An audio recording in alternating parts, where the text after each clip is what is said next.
Black Friday is here, and the coolest suburb in the world is cashing in. Join us on the 27th of November on ilovemelville.live as we give you special deals from our local businesses from 7th Street to 27th Boxes. A full day's fun, live production filled with excitement and special deals. We're going to be playing Pick a Box. Yes, pick any of these boxes. And you guys will win yourselves fantastic prizes. You don't want to miss out on these deals that we got. Subscribe to our YouTube channel. Let's have fun right here on ilovemelville.live.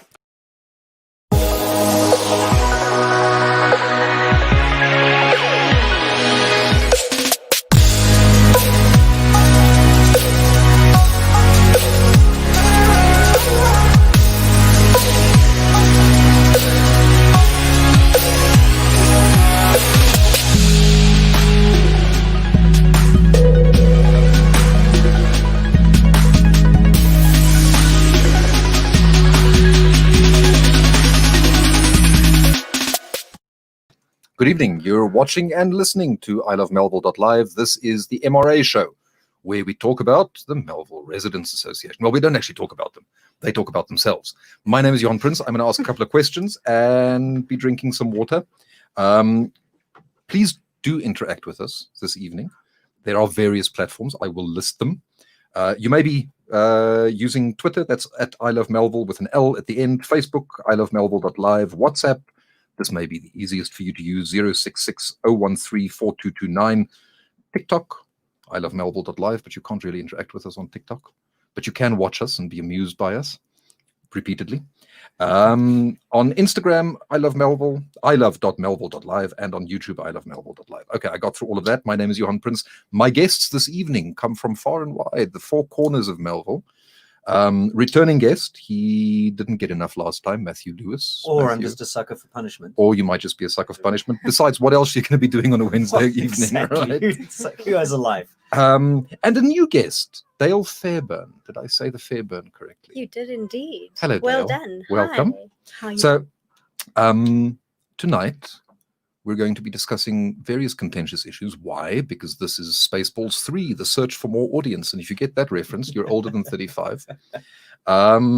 First hour, we're going to be talking about the various portfolios that M.R.A. deals with, some of the current issues that M.R.A. is dealing with, some of the opportunities in our community. And then from 8 o'clock, the most contentious issue in Melville at the moment, which is liquor licenses. Who should have them? Who shouldn't have them?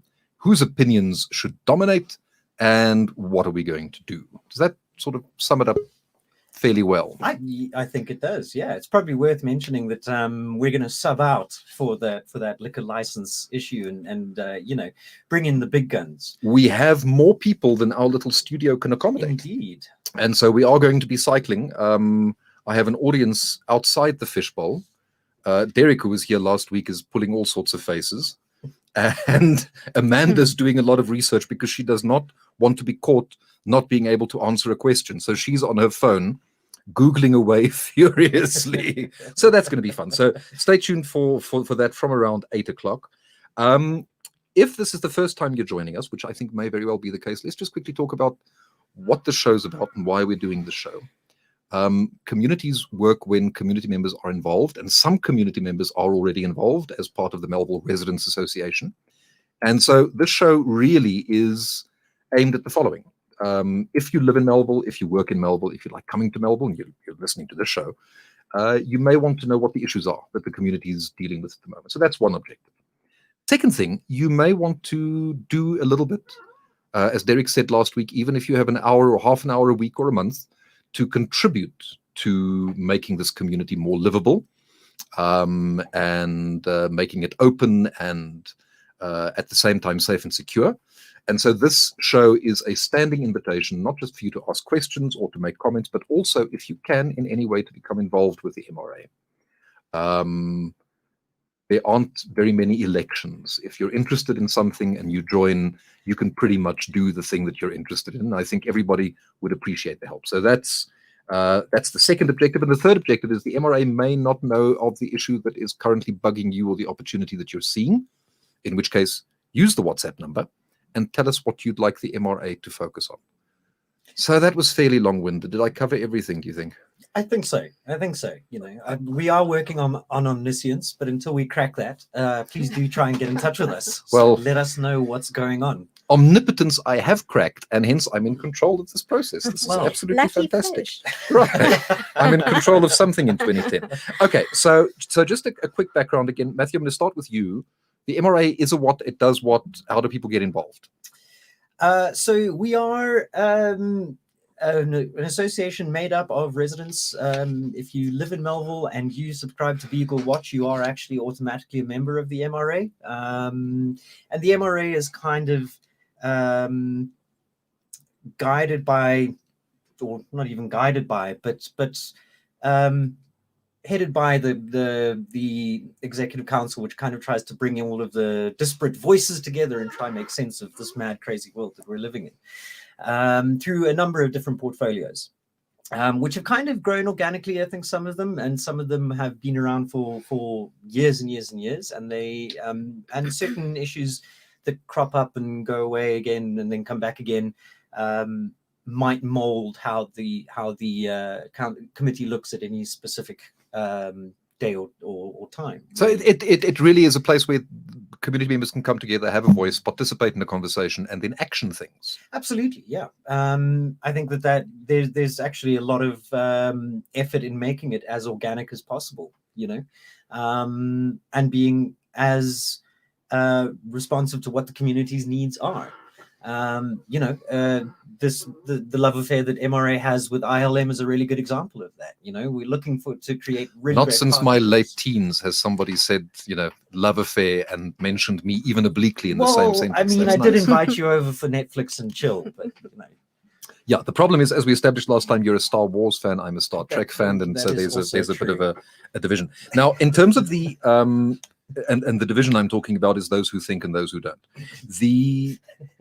The M.R.A. at the moment has a number of different portfolios, and these have evolved organically over time, partially because there might be a problem or an issue and somebody says, that's fine, I'll deal with that, and partially, and I suspect that's where Dale comes into the picture a little bit, because there's something that you love, something that you're particularly interested in, then you take over that portfolio.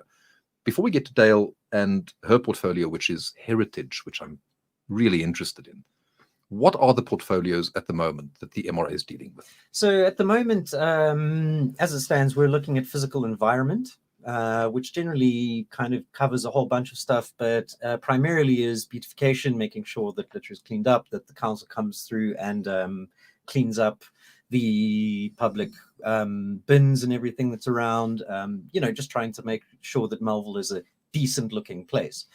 Then we've got heritage, which I'm sure Dale will speak to us about in a bit more detail. And then there's liquor licenses and land use and zoning, which is a big one for very many reasons that will be obvious to very many Melville residents. Or not so obvious, which I think is going to be interesting after 8 when we delve into it in a little bit more detail. Absolutely. Some people in the WhatsApps that I've seen today don't really see what the issue is, and some people go absolutely ballistic. So I can tell you that for the past 72 hours, my WhatsApp groups have been going pretty ballistic. So yeah, I think it is nothing like conflict for ratings. Well, there you go. There you go.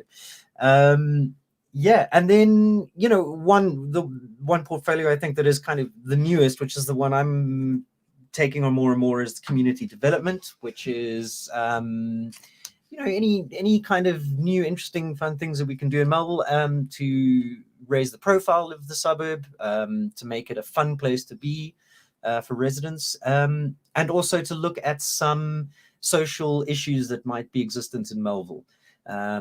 Things like, you know, the displaced persons issues that we touched on last week. We'd like to try and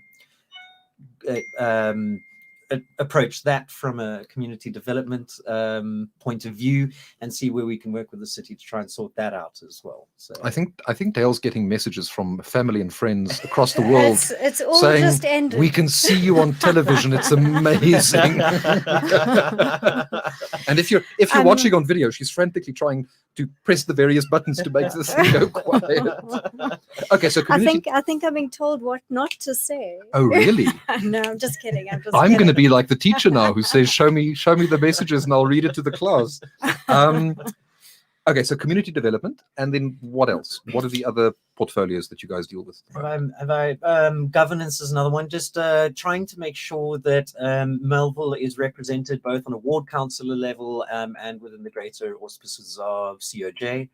Trying to make sure that things work and things run properly. And that you're speaking to all of the right people and you have contacts with the right people. So if something happens, you know who to phone. Yeah, absolutely. Okay. Absolutely. Okay. So, Dale, I think I'm going to begin with you. Sure. So, my story is I've been in Melville now for about 20 years. And one of the reasons I moved to Melville in the first place is because there was something eclectic about it and something not quite cookie cutter. And there was social life and what I would call some heritage, but I don't really know much about what that heritage is or how much of that heritage has remained, what the regulations are for protecting the heritage, and what sort of role residents generally and you in the M.R.A. can play in heritage. So let me start all the way back. You've been part of the M.R.A. now since roughly when? I've been with them for about 3 years, and I joined this particular portfolio because I am an architect, and I found that dealing with government departments at times was difficult because they were understaffed. They took forever to process applications, and so I think the heritage community became more and more aware of the fact that people in residences that are of this kind of age, and Melville is over 120 years old. There are other suburbs in Johannesburg that are equally old and older. So all of us who are with buildings that are over 60 years old qualify to be scrutinized from a heritage perspective. This causes huge problems in an area like Melville because every single house just about qualifies. So it makes the FRAG, the Provincial Heritage Resources Authority's job extremely difficult because every building, whether it has any heritage value or not, has to go via them before any plans can be looked at the City of Johannesburg. So when I was renovating my property about 2 years ago, I remember having to go through an M.R.A. process. Yes. That would have been you. It could have been. Yes, absolutely. Okay. So we stepped in before I joined. So when I say we, I mean the heritage portfolio was formed in order to facilitate the ease of FRAG dealing with such a huge, monstrous amount of applications. And also to highlight to FRAG that certain buildings were of enormous heritage value, whereas others may have been altered to such a degree that they have no heritage value anymore because there's nothing that is retained from that Edwardian era, or roof tiles have replaced corrugated iron and the character of the buildings have changed so much that there's nothing left to save. That's on the one hand. So there's no point in them spending huge amount of time trying to find the value in those buildings. And we very often write a letter saying, not to worry, there's no heritage stuff to look at here. We are therefore, giving authority from the Melville heritage portfolio to pass this from a heritage perspective. So it's not just a case of advocacy, as in you're trying to protect the heritage. It's also a case of taking over some of the administrative tasks that we might have expected the state can accomplish, but practically can't. And so advocating also for the residents. Yes, it just means that the applications go through quicker. It also means that FRAG can concentrate on the issues that might be very contentious. So if someone wants to demolish a real gem of a building in Melville or in any of the other heritage suburbs, that they are alerted to it. So either demolish or alter badly or do something, we would definitely block it and give very good reasons for it. On the other hand, if someone wants to alter or make changes to a heritage building that is done well, that where this building is of heritage value, we will support it and give guidelines and try and help whoever it is that is presenting these alterations, so Okay. that FRAG is not stuck with an enormous a task as it would have been. And so if you need to renovate and you need to do something to the property, you don't need to wait a year or 2 years or whatever for the application to go through. Let's take a couple of steps back. Why should we care about heritage? Why do you care about heritage? You know, we all have a past, and we all come from somewhere. And if one doesn't preserve one's history and one doesn't know where one's come from, how do you navigate a future with any meaning? And from that perspective, it's not just the buildings, it's what went into the buildings.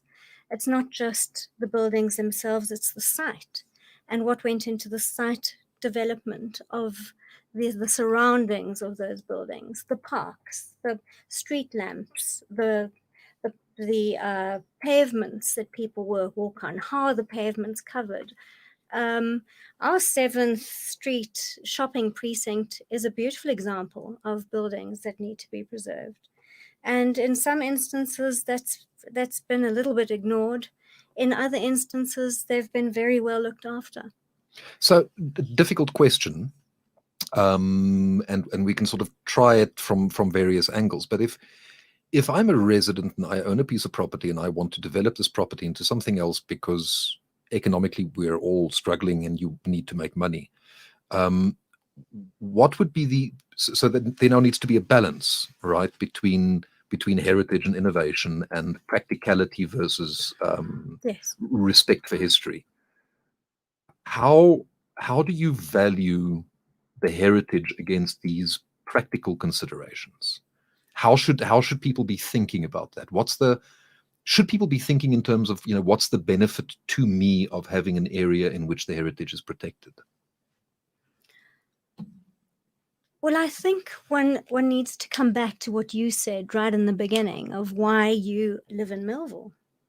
I have had similar reasons why I bought in Melville too.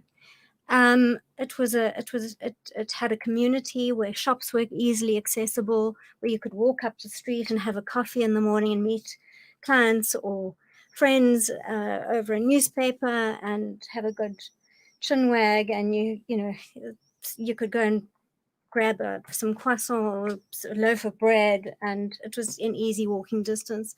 Also, you have so many people that are in the arts in Melville. You had the broadcasting, all the broadcasting houses close by. You still do, to a large extent. And this created a community that was interesting.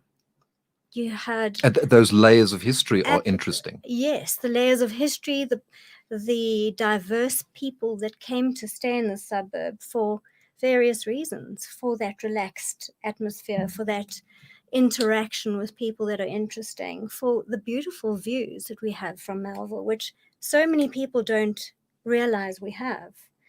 Those are all the reasons why we bought in Melville. My house, I remember just walking straight through and not looking at the house at all and seeing this incredible view, and I was completely oblivious of the views that there are in Melville. I mean, we can see all the way to Modderfontein on a clear day, especially during lockdown because there was no pollution. And the cricket stadium lights at Wanderers, I mean, you can see them from the house. It's your views across Parkview and the beautiful purple trees at this time of year, across to Westcliff, across to Rosebank. So as an architect, you understand the concept of a sense of place. Yes. And I don't know if a lot of people know what that means. Why having a sense of place makes for happier, healthier people. Well, I think if you understand your history, whatever that might mean to you, your sense of place becomes a place that becomes home. Whether it's your house, whether it's your suburb, whether it's your plot of land, but a house and a plot of land is never enough. You have to have a sense of community. And your sense of place, your genius loci, comes forward in the way buildings are treated. So when you say, how do people treat their buildings when they're supposed to be practical and still have a heritage component? What you just mentioned, the genius loci, the spirit of the place needs to be considered. So when you're altering a house or a building that has heritage value, there are different approaches. There's an interesting approach that is adopted by most of Europe, and the world regards the Charter of Venice as being almost the Bible to altering and changing or adding to or building nearby to very important buildings that have heritage value. And the general rule of thumb is that you either are sensitive to the alteration and you have it not leap out at you, or you do something so radically different that you retain the existing heritage building as an entity all by itself. So you would, for example, add a black glass building to a brookie lace facade to show that there is the heritage building and this is the building of the age. For instance, and each becomes more visible because of the contrast, but there's a clear delineation between correct.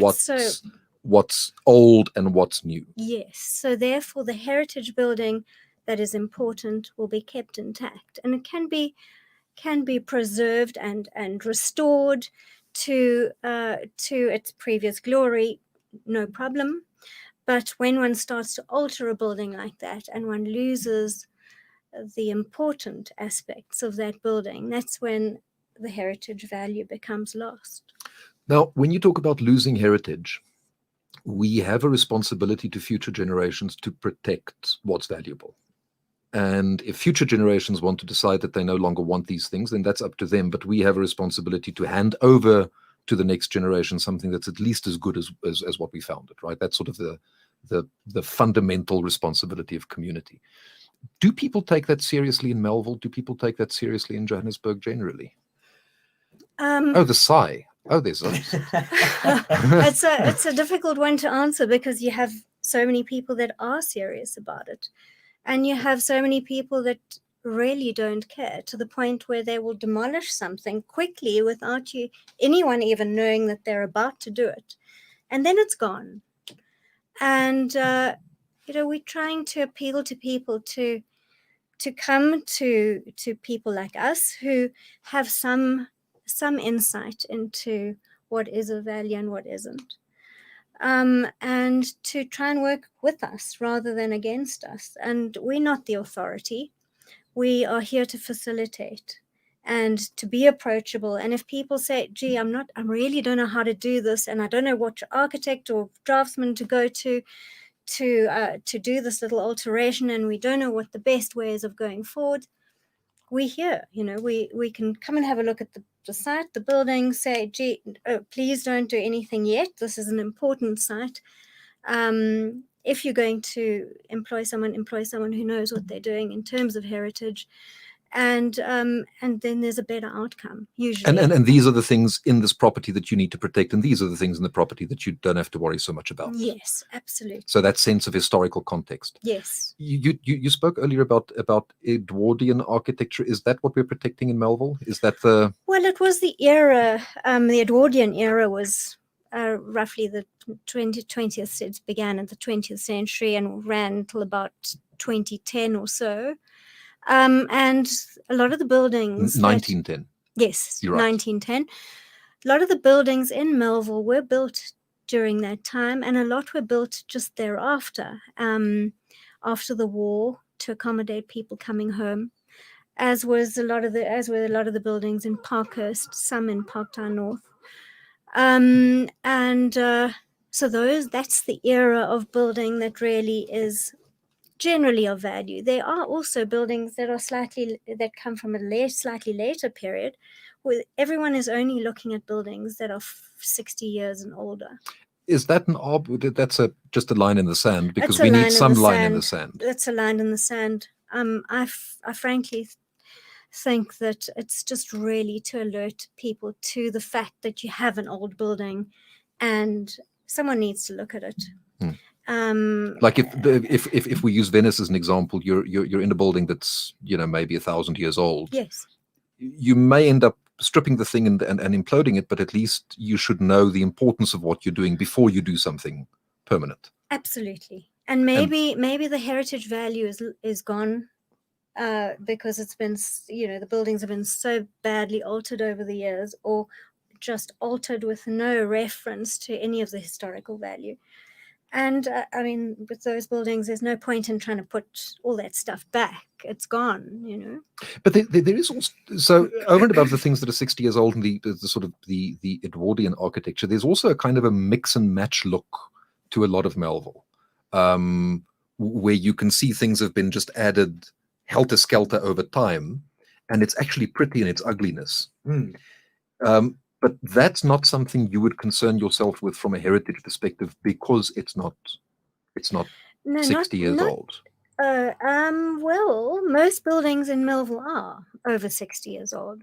So I think we'd look at everything, because even though some of the buildings might have been altered in what you say a kind of haphazard manner, the part of the building that has some heritage value might still be there. Okay.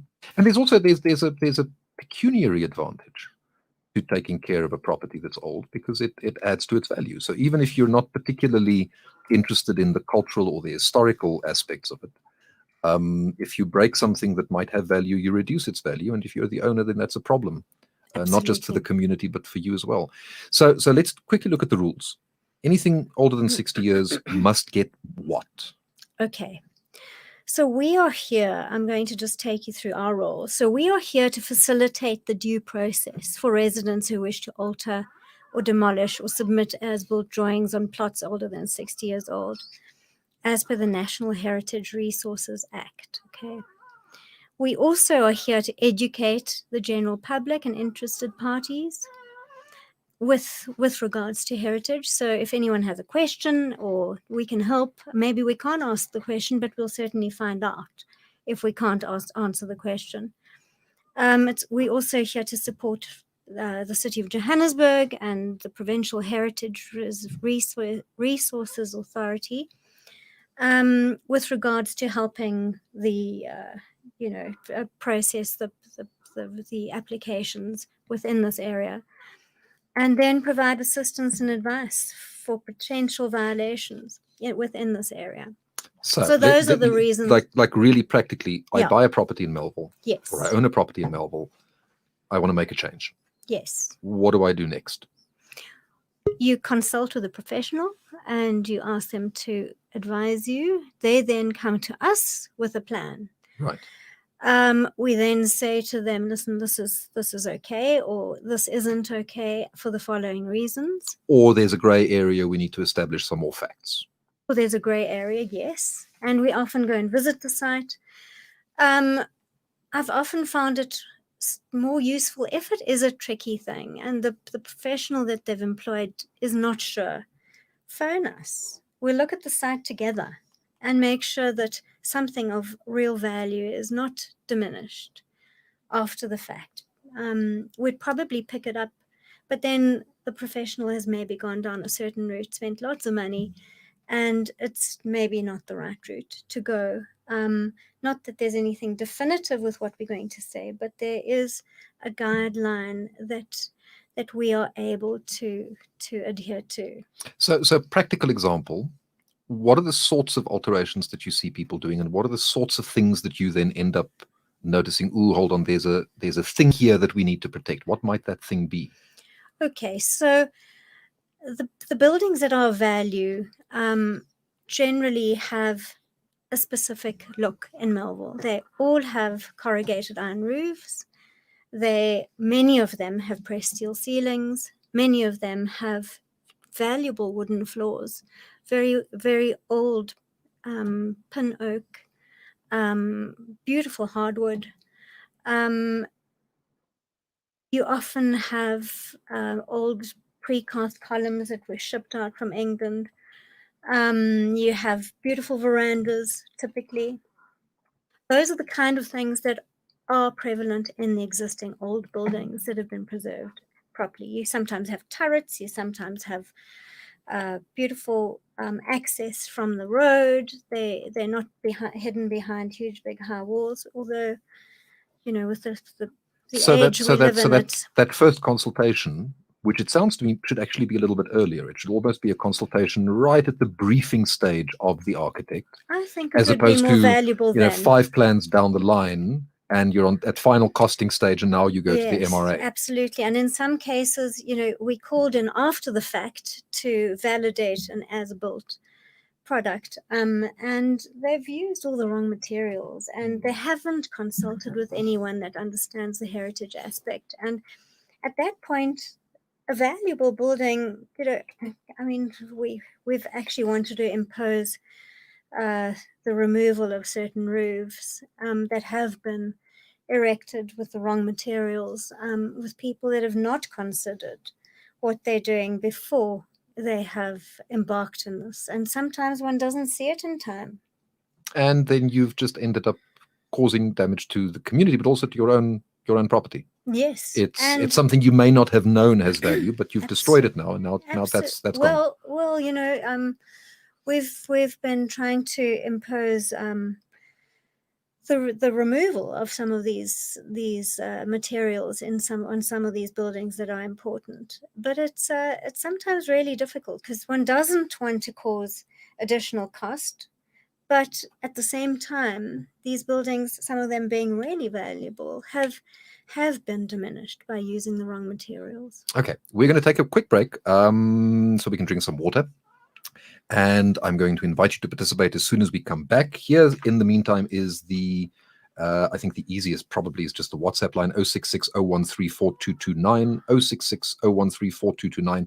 You can also go onto YouTube, ilovemelville.live, send us a message, and if I don't spot it, Tatu will, and he'll wave at me furiously, and we will integrate it where it makes sense. We will be back in 1 minute. You're listening to ilovemelville.live. Tonight, the M.R.A. show, and we're talking about heritage, and later on, liquor licenses. Ooh. We'll be right back. Black Friday is here, and the coolest suburb in the world is cashing in. Join us on the 27th of November on ilovemelville.live as we give you special deals from our local businesses from 7th Street to 27th Boxes. A full day's fun, live production filled with excitement and special deals. We're going to be playing pick a box. Yes, pick any of these boxes. And you guys will win yourselves fantastic prizes. You don't want to miss out on these deals that we got. Subscribe to our YouTube channel. Let's have fun right here on ilovemelville.live. Guess what, livers? Spar Melville is giving away a food hamper valued at 500 Rand. To win, all you have to do is subscribe to our YouTube channel, I Love Melville Live, and engage on our weekly shows, Melville Streets in the morning from 7 a.m. to 10 a.m. and Melville Drive in the afternoon from 3 p.m. to 6 p.m. right here on ilovemelville.live.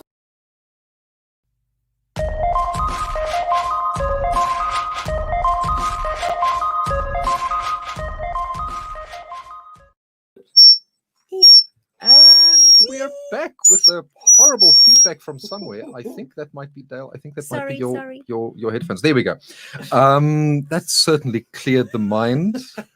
I'm a lot more focused now. That sounded like a whale on some hectic. Yes. Yes. Having a really bad time. So you're watching and listening to ilovemelville.live. Tonight is the M.R.A. show. We have many guests, so many in fact that we can only take them 2 by 2. There's a story there somewhere in the studio. So with me at the moment is Dale. I've now written your surname in such a way that I can't remember it. Fairburn. I'm going to try and say that with a Scottish accent later. So Dale Fairburn, who's in charge of the heritage portfolio. Also in studio with me, Matthew Lewis, who's in charge of community development. Indeed. I have Tato behind the scenes, and 2 more guests coming up. Starting at 8 o'clock, we'll be speaking to Amanda Diener, specifically about liquor licenses and land use. We're expecting some shouting. If you'd like to comment in the meantime, WhatsApp is good, 06601342229, and YouTube, there's a comment section. Write the comment, and Tato will make sure that I see them. And that's at ilovemelville.live. Sanctions. So let's just take a step back. So we're talking about the heritage that you're trying to protect, the fact that most buildings in Melville are older than 60 years, which is the limit beyond which you need to get some permissions before you can make major alterations. Major, minor, any alterations? Any alterations. Any alterations. Okay. Anything specifically that you can see from the street, or anything anywhere? Anything, because the whole building and the site is over 60 years old and therefore has potential heritage value. Unless it was spoiled in some previous renovation. Absolutely. And again, this isn't a rule that you make. This is a national act. Correct. It's been around for a while. Yes, it's been And around so for a long time. your job is to facilitate, to advise, and in some cases, if people don't follow the rules, to ask for sanctions. Does that happen? So let me give you just a personal view. I think one of the problems that we have in the country is we have lots of really good regulations. We don't have very good enforcement. And because you don't have enforcement, you create a norm of disregarding the regulations, and then everything becomes chaos. And that's something that you're finding as well in the heritage space, I assume. Well, I think that is why we have a role to play here. If people are going to submit to FRAG, and possibly FRAG is completely over kind of drowning in applications, we will over completely. Oh, that's interesting. Sorry, that's because How strange. We have an echo on the line. Okay. That may just be the spirits in the system. Let's see if that happens again. My sentence structure was a bit strange there. And reality itself objected. Yes, Right. exactly. Okay. Next week we talk about Terry Pratchett for an entire hour. Okay, so overwhelmed, and then they either don't process it properly or they take too long and people lose hope. So if people are objecting to our role in the whole thing, because I think sometimes, and we have had the odd person who's just balked at the whole process and said, well, we're not coming through you, and we're going to go straight to FRAG, and see what we can do there. We've had issues, and FRAG will send them back because they want the screening to happen first. Okay. But if you really object to the M.R.A.'s role, then you can go directly to FRAG and you can keep trying. It's just going to take you longer. Absolutely. And look, I mean, maybe there's someone that's taken a dislike to you. God forbid that should happen. But that's not our role. Our role is not a personal one. It's a heritage one, and we're here to help to protect buildings of value, and we're not here to cause any issues for anybody that isn't relevant. What happens if you don't follow the rules?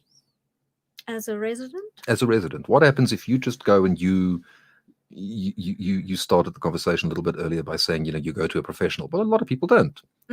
I need a wall built, and I'm going to get a guy or a couple of guys who can lay brick, and that's what I'm going to do.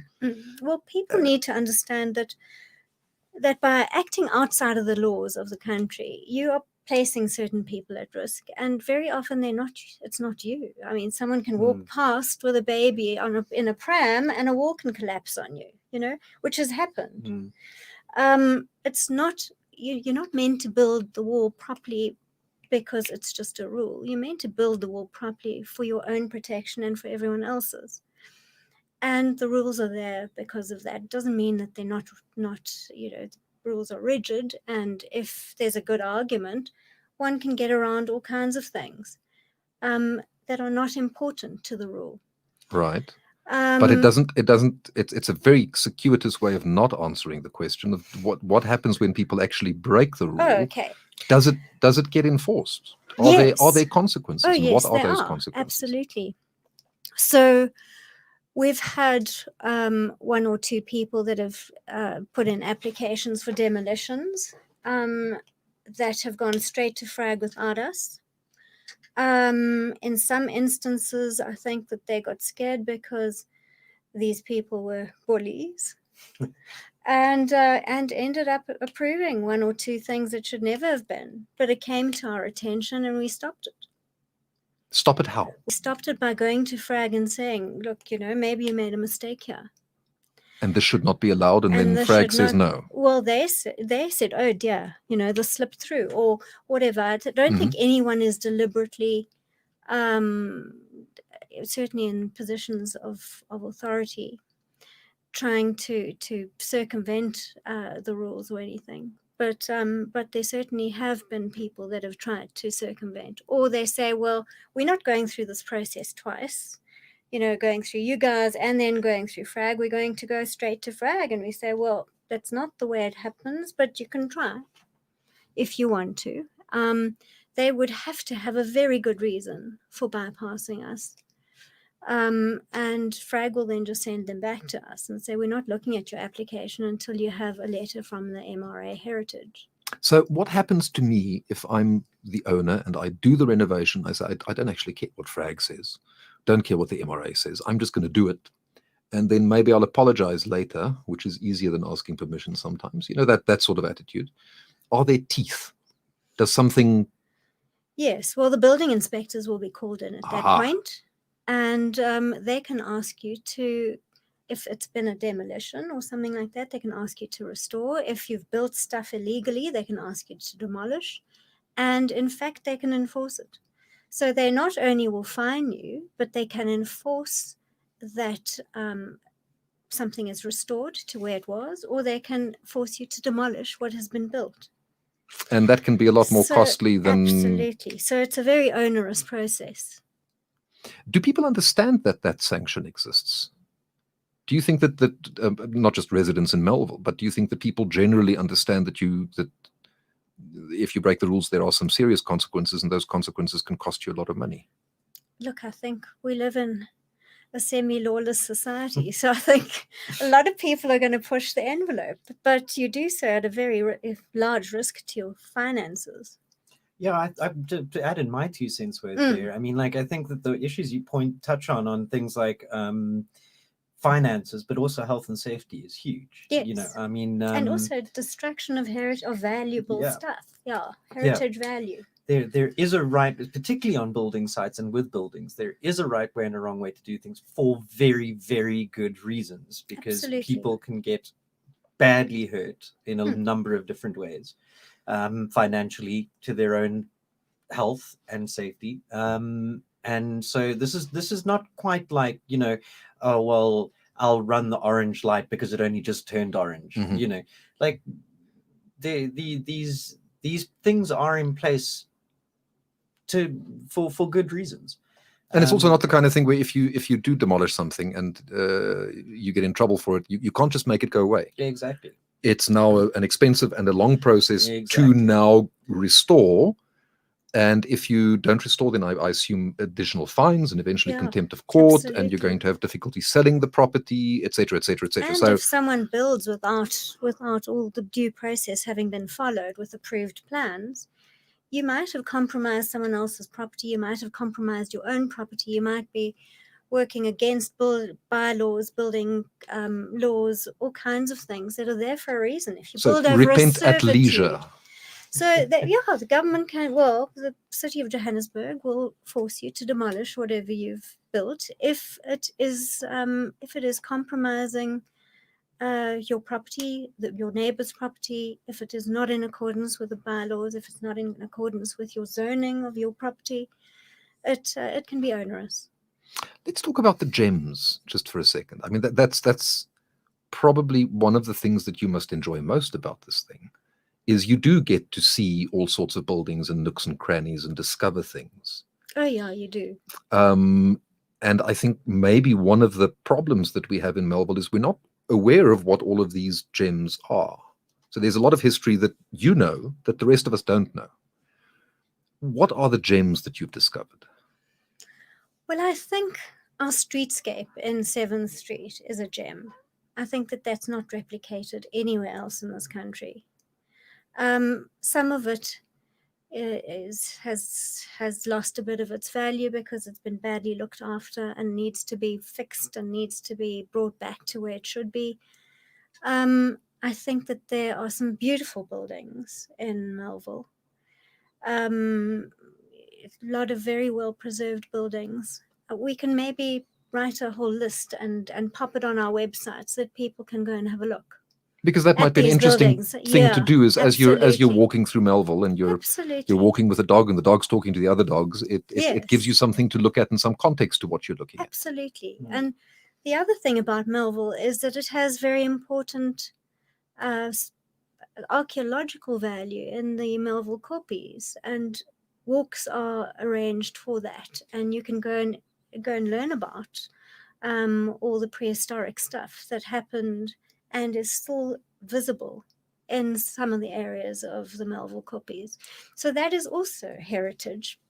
And the Koppies are protected for that reason. It doesn't fall under our portfolio, obviously, but Melville has. I don't know that a lot of people history. understand what Melville Koppies. It's not just a little bit of a nature reserve. There's some real archaeological value. Yes, real yes, to what's there. Absolutely. And I wonder whether people go there. I wonder what percentage of Melville residents have actually arranged for the trip and gone up the Koppie and looked at some of those finds, and they remain fairly well preserved. Yeah. We're talking about heritage as buildings and as streetscapes, but heritage is also history. Correct. The blue signs that you get in front of some buildings. Here lived such and such, or here happened such and such. Yes. Who's promoting and taking care of that heritage? Is that something that the M.R.A. has the ability to do at this stage? No. To be writing and updating the history of Melville? No, we are all volunteers, and we might have a specific bent in a certain area because our knowledge is there. But we all still work for a living, and we all still have lives that are hectic, and we donate our time. And I do know that WITS and a lot of the universities do get their students to do projects where they write up on the history of certain buildings, write up on the history of certain who lived where, what they achieved, who was prominent in the past, and certainly the universities do that quite a lot. But that might be something for somebody who might be listening to us either now or later as part of the recorded program. If that's something that interests you, if you want to pull together these histories and make it available to residents, yes, that would be an interesting thing to contribute. So when people are coming to Melville, not just the residents but visitors also then get that sense of history and of place. Yes, absolutely. Okay, that will be of value. What have we lost? Goodness, I'm not that old. Good Lord. Well, my very sincere apologies. No, but we're talking about the gems, but there must also be one or two things that people might not have followed the process, or they didn't know what they were destroying, and that you discovered afterwards that we had lost. And some of those things must be particularly meaningful. What regrets do you have about things that have passed and can no longer be seen? I should actually have asked that question earlier so we could end this section on a high note. Well, that's kind of a sad note. Yeah. I know. I mean, I think that Parktown is more an area that has lost incredibly valuable buildings. And it was really sad that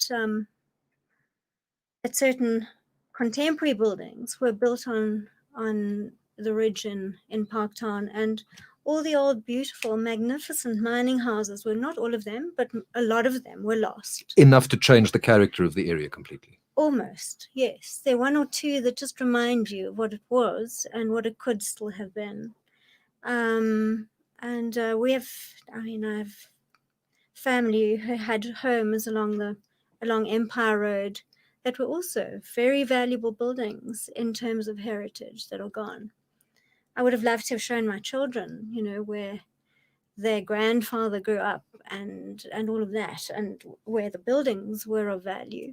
So if we compare Melville as it stands, even with the maintenance issues and some things not having been taken care of very well, we're still in quite a good position then compared to surrounding areas in terms of how much of that heritage exists. Is that right? Yes, we do have a fairly substantial number of buildings that are still of heritage value and haven't been destroyed.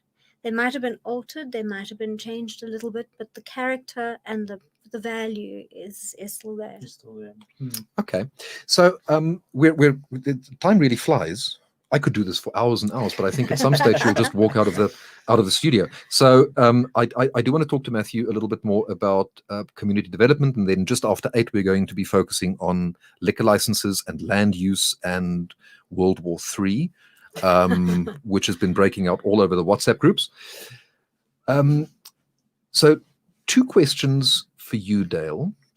If somebody needs your help, if somebody wants to start this process, Yes. what do they do?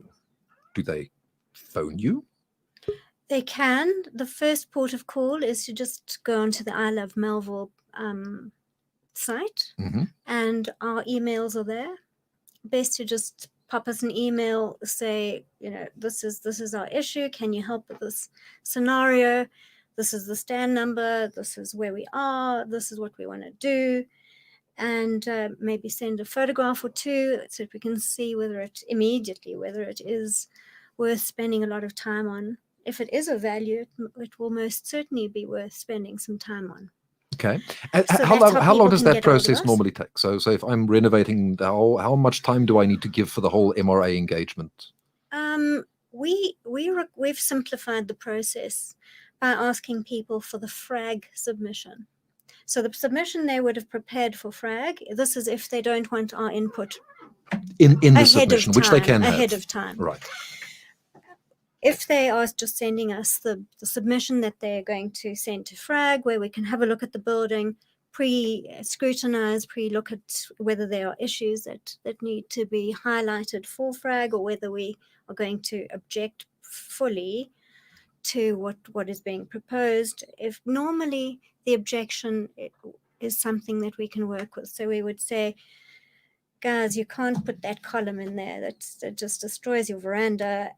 You have to go with this type of column to kind of preserve the scenario. Or you have a veranda that is not going to be part of the old building, and how are you going to deal with that in terms of a contemporary approach? And that is why it's very important, if it is a valuable building, to employ someone that actually knows what they're doing. It's not a case of necessarily just no, it's going to be not like this, but how about that or that? We're not prescriptive. But we can say that we're not going to accept that. We're not going to accept Harvey tile roofs on the because that's not the character of Melville. We want you to stick to the materials that are being used, even if they're used in a contemporary manner. That's so that's where we are. So what was your question again? My question, you haven't. Oh. My question was roughly how long. So they send you an email, and okay. I mean that can be anything from you look at the pictures and you go, no issues here, carry on. It can be almost immediate. If they call us to have a look at something ahead of time, if it's a complex issue, it can take a bit of time. If it's not a complex issue, we'll say, go ahead, do your FRAG submission, and we'll look at it as quickly as we can. So I'd say our turnaround time is between a week and 3 weeks if there are no issues, because we volunteer. Some of us won't be here necessarily. We need to get together. So unless there's something really complicated, it's not going to be months and months and months. No. You're talking about a couple of weeks. It Normally. depends on whether Complexity. people are wanting to comply or they're not wanting to comply, or so the complexity would determine that. Okay. And then FRAG takes how long? FRAG will take anything depending I say on that as though I know what I'm talking about. Before tonight, I had no idea what FRAG was.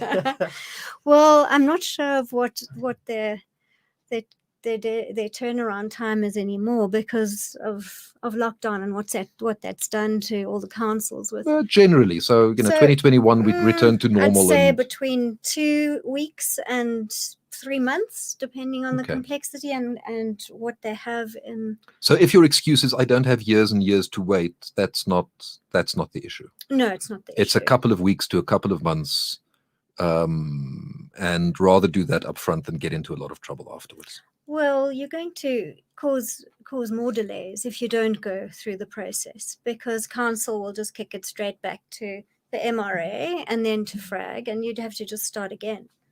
So it's not in your interest if you're in a hurry to try and back the system. Okay, now I want to talk about your interest just for a second. What help do you need?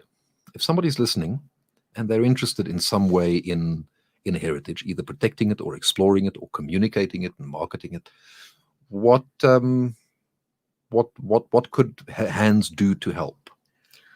Well, we're always looking for people that are interested, genuinely interested, because even if you don't have any history, historical background, or an architect or a town planner or a whatever, if you don't have the history that would normally accompany this portfolio, it's vital that people that are interested do come on board, because everyone is educated in the process. And it's really valuable to hear people's views on specific projects as a layperson. Sometimes we become too intellectual about things, and someone will say something really important just because it's a gut feel thing for them. And you might learn interesting things about your property and your street. And yeah, absolutely. And it's of value to the entire community to educate as many people as possible that we live in a suburb that has heritage value, and it's not there to be abused. We want to keep living in a beautiful suburb with history. So if somebody's interested in some way, best would be just pick up a phone, send an email. Absolutely. And then maybe they can find something to contribute. And it might not be something that you're thinking of right now. It might be something completely different. You might start heritage walking tours in Melville. Well, yes, absolutely. I think that's an important thing. There are some heritage tours in some suburbs. One needs to just be careful that they aren't run by people that actually don't know anything about the walking tour, and they're just jumping on the bandwagon, which does exist in some suburbs. They pretend they know what they're doing and charge a fee. In this house in Melville in 1910, Leonardo da Vinci got his first degree. Exactly, yes. So and if the lie is big enough, it might be believed. Yeah. You just never know. You just never know. Absolutely. So there are vetted walks and historical scenarios that go through Heritage, Joburg Heritage Society.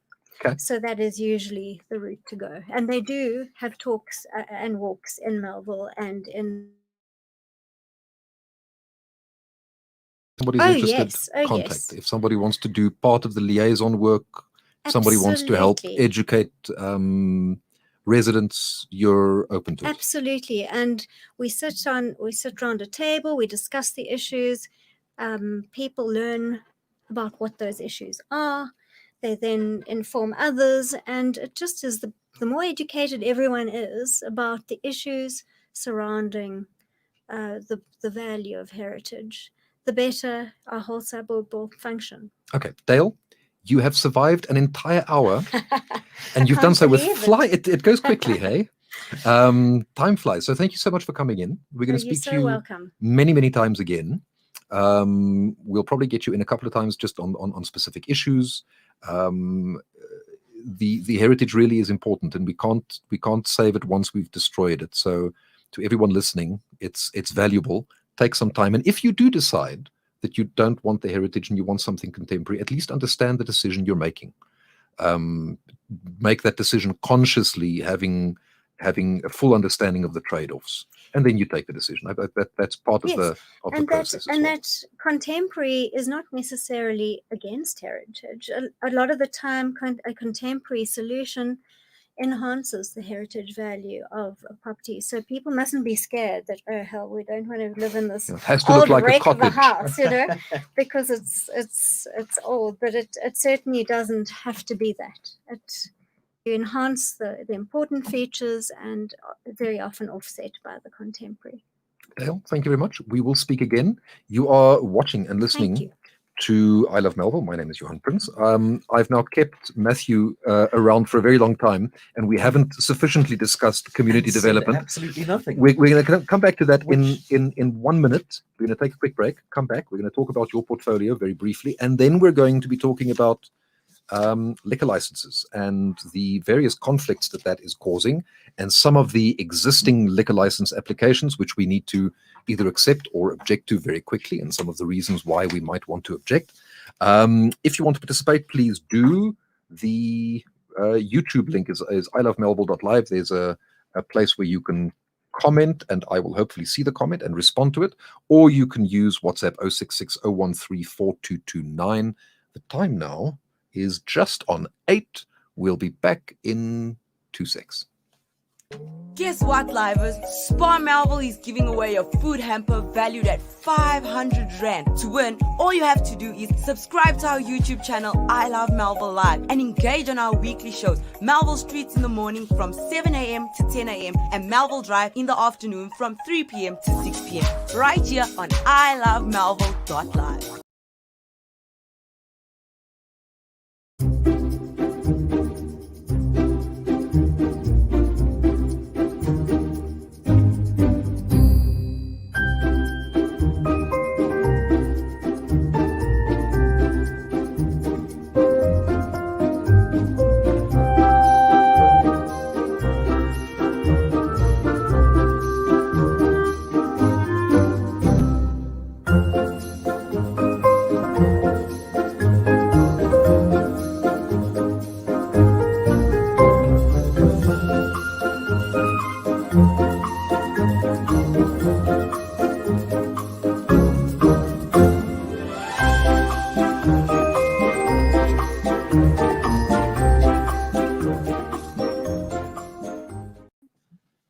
And we're live. This is ilovemelville.live. You are the audience. My name is Johan Prince. My guest at the moment is Matthew Lewis.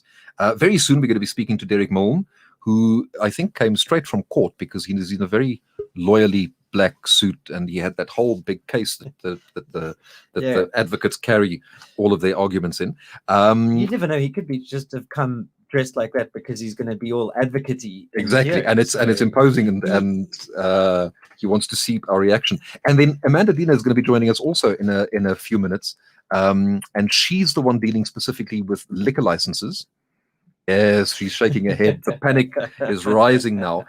Just before we get to that, I've been asked to throw forward to the fact that we're doing a very special Black Friday promotion on the 27th, Tato. So keep watching. On the 27th, we're going to be doing a whole thing on Black Friday throughout Melville, and there's going to be all sorts of specials and gimmicks, and restaurants are going to be doing cool things, and spas doing a cool thing, and I think the pharmacy across the road's doing a cool thing. Everybody's getting involved in Black Friday, mainly just because we want to show the middle finger to fate and this horrible year, and we're going to have fun no matter what happens. Speaking of fun and community development, you're new. I think this is the second week of the second month, Matthew, that you've been. That's been Sounds 3 months. about right. That's about right. Yeah, yeah. So Sounds you're about new at the M.R.A, and your portfolio is community development. I'm not going to ask you what you have done because I haven't done anything yet. I'm going to ask you just very quickly what you will be doing, what you're planning for the next year or so, and what sorts of help you need. So, I mean, the exciting thing about the community development portfolio is it really can be anything and everything, I think, depending on what crops up as being interesting and important and all of the rest of it. So I mentioned a bit earlier that, as we were discussing last week with the issues of displaced persons and how do you go about dealing with that. So we kind of feel that we should try and at least try to approach that from a community development standpoint, become engaged with the city and their various different mechanisms in place to deal with that particular issue, and at least it gives us a starting point to to try and move forward. We all know that there's a serious lack of places like homeless shelters, for example, and we're not arguing that that's not the case, but at least it's a channel of communication that's then open, and we can hopefully find a way forward. So it can range. So if I can be really specific about the problem, we have displaced people, which is a fact of life, especially in South Africa. Absolutely. But we also have displaced people creating, in some cases, a nuisance, and in some cases, engaging in problematic behavior. And so the question we need to ask as a community is, how do we humanely approach the interests of residents and also recognizes the interest of the homeless people? I think that the key is we just don't know. To what extent are the displaced people the problem, or is it people coming into the suburb and you know, being opportunistic and then leaving and kind of moving on? We really don't have any frame of reference for what exactly the reality for those people are. How many of them? And so that's one of the things you want to focus on is let's understand the problem. Let's understand what the potential solutions to the problem are. What happens in the legal framework? What institutional support can we potentially have? Can they be? Yeah. And then as a community, we're going to need to take some decisions to, well, you know, we maybe have 5 options. Which of those options is the most reasonable? Which is likely to be the most effective? And then where do we go? Yeah, no, exactly. But somebody has to steer that process, and that's going to be you. It's going to be me. Lovely. For better or for worse, you've got me. Okay. Yeah, I mean, as you mentioned earlier, you know, it is a fact of life, especially in South Africa. I mean, just driving around, you'll see how many people there are at streetlights. We've lost 2 million jobs. People are struggling. People are going to end up on the streets. And I think that as a community that cares, as a suburb that cares, it is required of us to at least try to do something. But what you don't want to do is see a problem, then lose hope because of the problem, and then go grumbling back to your house. Yes. Feeling powerless and like everything is disintegrating around you, because that's not necessarily the case. And even if it were the case, there's something you can do. Yeah. And the one thing you can do is become involved in the M.R.A. You could do that. Yes, please do that. Okay. So, right. So I think we're going to have to chat to you again once you get into that process. Yes. What other projects, what other themes do you see yourself pursuing over the next year or so? So, I mean, just sitting here, the thing that popped into my head is trying to organize heritage walks. As we were talking to Dale on the heritage portfolio side of things, it's all of those little things that kind of add value that is not necessarily quantifiable. You know, you can't look at it and go, oh, well, that's worth 1,000 rand. Cool. It's almost enhancing the Melville-ness of Melville, the reason why people come here and want to live here, right? I mean, we all have... There are benefits to living in a village. Exactly. We live in a village that's like 10 kilometers from everything. Exactly. And there are very definite reasons why people would want to live here. So how do we enhance that, and how do we make it available as an experience to people coming in who might want to do that in a nice, safe, healthy, responsible way, in a way that doesn't also attract all sorts of other issues. Right. You know? And we can't expect that the government's going to do that for us, because no government ever will. This one won't. Certainly. And if you keep waiting, you'll be waiting for Godot. Me with the references tonight. That was incredibly impressive. So I thought so. I mean, just in the last 5 minutes, we've gone from Da Vinci to existentialism. So okay, so I'm just going to tick all of those boxes in terms of how impressive we're being. Now we're going to have a fight. Yes, we are. Well, I don't know if we're going to have a fight. I hope not. We'll have a constructive engagement. Yes. We're going to be talking about liquor licenses and about how many of them we have, and I think there are 4 more applications in process at the moment. And we'll talk a little bit about what the M.R.A's role is in that process, and in large part it's about being a guardian and a watchman, and just making people aware that these things are happening. The M.R.A. doesn't necessarily always have a position. I think we'll get into that in a little bit more detail. There's a very deep discussion happening outside of the glass bowl with all of the guests who should be joining me. So I'm going to give them a second to stop the discussion, and then we'll bring the discussion onto the stage. You are watching and listening to I Love Melville.live. It's the M.R.A. show. It's the show where we talk about the community and the organization that exists to protect and to build the community. and it's just after 8. We'll be back in a jiffy.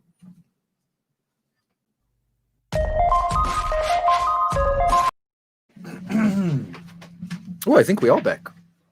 Cool. Ah, we had a technical problem. Guess what, livers? Spar Melville is giving away a food hamper valued at 500 Rand. To win, all you have to do is subscribe to our YouTube channel, I Love Melville Live, and engage on our weekly shows, Melville Streets in the morning from 7 a.m. to 10 a.m. and Melville Drive in the afternoon from 3 p.m. to 6 p.m. right here on ilovemelville.live. Black Friday is here, and the coolest suburb in the world is cashing in. Join us on the 27th of November on ilovemelville.live. As we give you special deals from our local businesses from 7th Street to 27th Boxes. A full day's fun, live production filled with excitement and special deals. We're gonna be playing pick a box. Yes, pick any of these boxes, and you guys will win yourselves fantastic prizes. You don't want to miss out on these deals that we got. Subscribe to our YouTube channel. Let's have fun right here on ilovemelville.live. And I think we're back.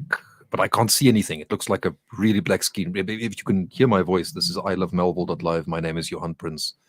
And I'm going to count slowly to 10. And when I reach 10, you'll be awake. Today, the M.R.A. show. We're changing track a little bit. I'm joined in studio now by Derek Mullen, who's dressed all in black. And by Amanda Diener. Now, Derek, you head up the M.R.A. at the moment for your sins. I don't head up the M.R.A. The M.R.A. has a structure where we all have equal. So not even primus inter pares. You're No. just one of the colleagues. I'm a member of the committee. Okay. It must be the black. I think it's the black that just raised you in my estimation. Well, that's a pity. You should never judge a book by its cover, Johan. And we all do that. And Amanda Diener. Amanda, welcome. Thank you, Johan. Your job at the M.R.A., your portfolio. I think Tatu would like you to be a little bit closer to the microphone if you can. Yeah, roughly there. That should be about right. We'll see now. If people complain they can't hear you, we know it's not close enough.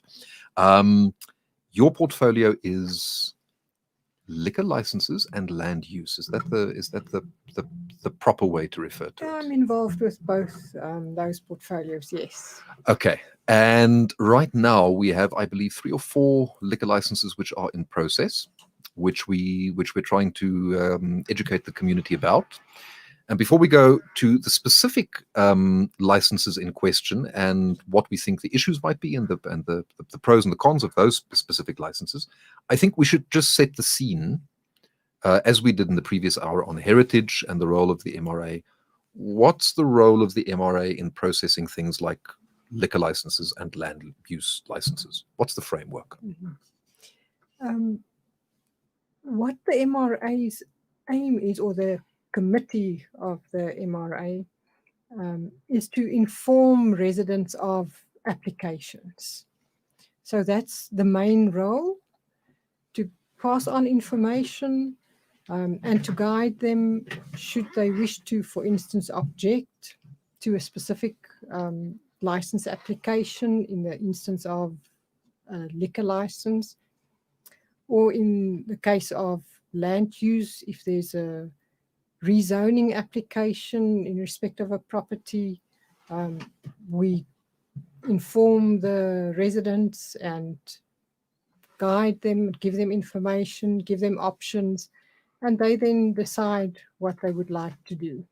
So having a liquor license in that sense is almost just a different form. It's one form of land use. Is what are you able to do at and in this property? What is this property zoned for? To what extent? What kinds of construction can you do? Can you entertain people? Can you sell alcohol, etc.? So I said all forms a unity in a sense. Is that right? It overlaps. Right. So it's not strictly a unity, because it's different authorities that regulate the different types of rights. So liquor licenses will be at the liquor board, and that's part of the economic development department of the Gauteng government. while your land use falls with the local authority, in this instance, City of Joburg, and that will be the right how you can use your property. If it's a business zoning, not necessarily the case that you can then have a restaurant or sell liquor. There's different licensing or authorizations that you must obtain. So I want to take, again, to start of the conversation, a couple of steps back. And maybe, Derek, this is a question for you as well. Why can't people just do what they like? Why have zoning regulations? Why have liquor licenses? What's the purpose of this regulation? I guess the contextual answer to that, Johan, is that any society requires rules in order to make sure that we live in harmony with each other, that things are properly planned to take care of everyone's interests and needs. There needs to be somebody who makes those decisions as to what's good and what's not good for a particular area or community. I agree with what Dale said a little bit earlier, that we do live in a kind of a semi-lawless society from time to time, where there seems to be a culture of doing what you want to do and apologizing later if you happen to get caught. And so there have to be regulations. There has to be a structure in place for our city and for our suburb so that our community is protected from potentially disruptive or harmful introductions of activities in our neighborhood which won't do the community any good and which may in fact negatively affect individuals or families. And so one has to accept that wherever you go and whatever you do, you have to remember that there are some rules, and those rules are put in place for our protection. They're put in place so that we can have a regulated, harmonious society. And we look at those rules and we try to apply them. And we try to comply with those rules. Each of us has got a responsibility to understand what rules apply to us and to make sure that we're on the right side of those rules. And that's one of the concerns that the M.R.A. has had. It's a general concern. It's not specific to our neighborhood. But if you take, for instance, the enforcement of certain laws, it seems to be that there are some laws and regulations which are prioritized by the city of Johannesburg more than others. If you don't know what I'm talking about, try not to pay your rates and taxes and see how quickly somebody pitches up at your house to cut you off. Compare that to complaints which are lodged to the city of Johannesburg regarding disruptive businesses, and see how long it takes for them to take action on that. And so there is a concern relative to an allocation of resources and a general prioritizing of which rules appear to be more important than others. And then sometimes community members need to go, hold on, guys, your priorities aren't in our interest. Well, every city, every community would have its own priorities, depending on what the needs, the individual needs of a community may be. But having said that, yes, you're quite right. I agree with you. We have to, from time to time, step in and say, pay more attention, please, to this. It's serious and it's urgent. Now, I mean, I'm not going to name names, but I've seen around Joburg some areas where the land use regulations have not been enforced, and where things like liquor licenses are either not being enforced or they're being granted very broadly, and it changes the character of the community very quickly.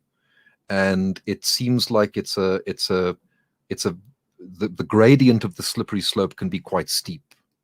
So you can get to a position very quickly where the character of an area has become really unpleasant because of a lack of enforcement. And then once you're there, it's really difficult. In fact, I haven't seen any areas that I've seen gone down that slippery slope. I can't think of any that have come back up it again.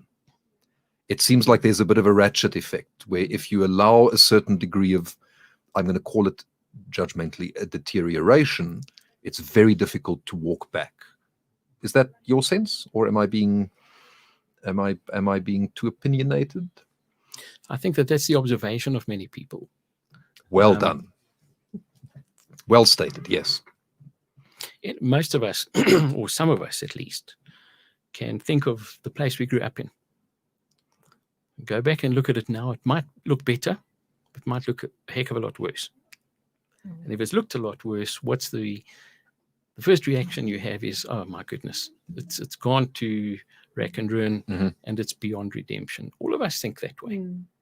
So it's a natural thing. It's a natural way of seeing things. And what we tried to do in Melville, with the limited resources that we have, is to stem the flow of disruptive or harmful influences in the suburb, which may eat at the social fabric of the suburb, or which may make it a dangerous place.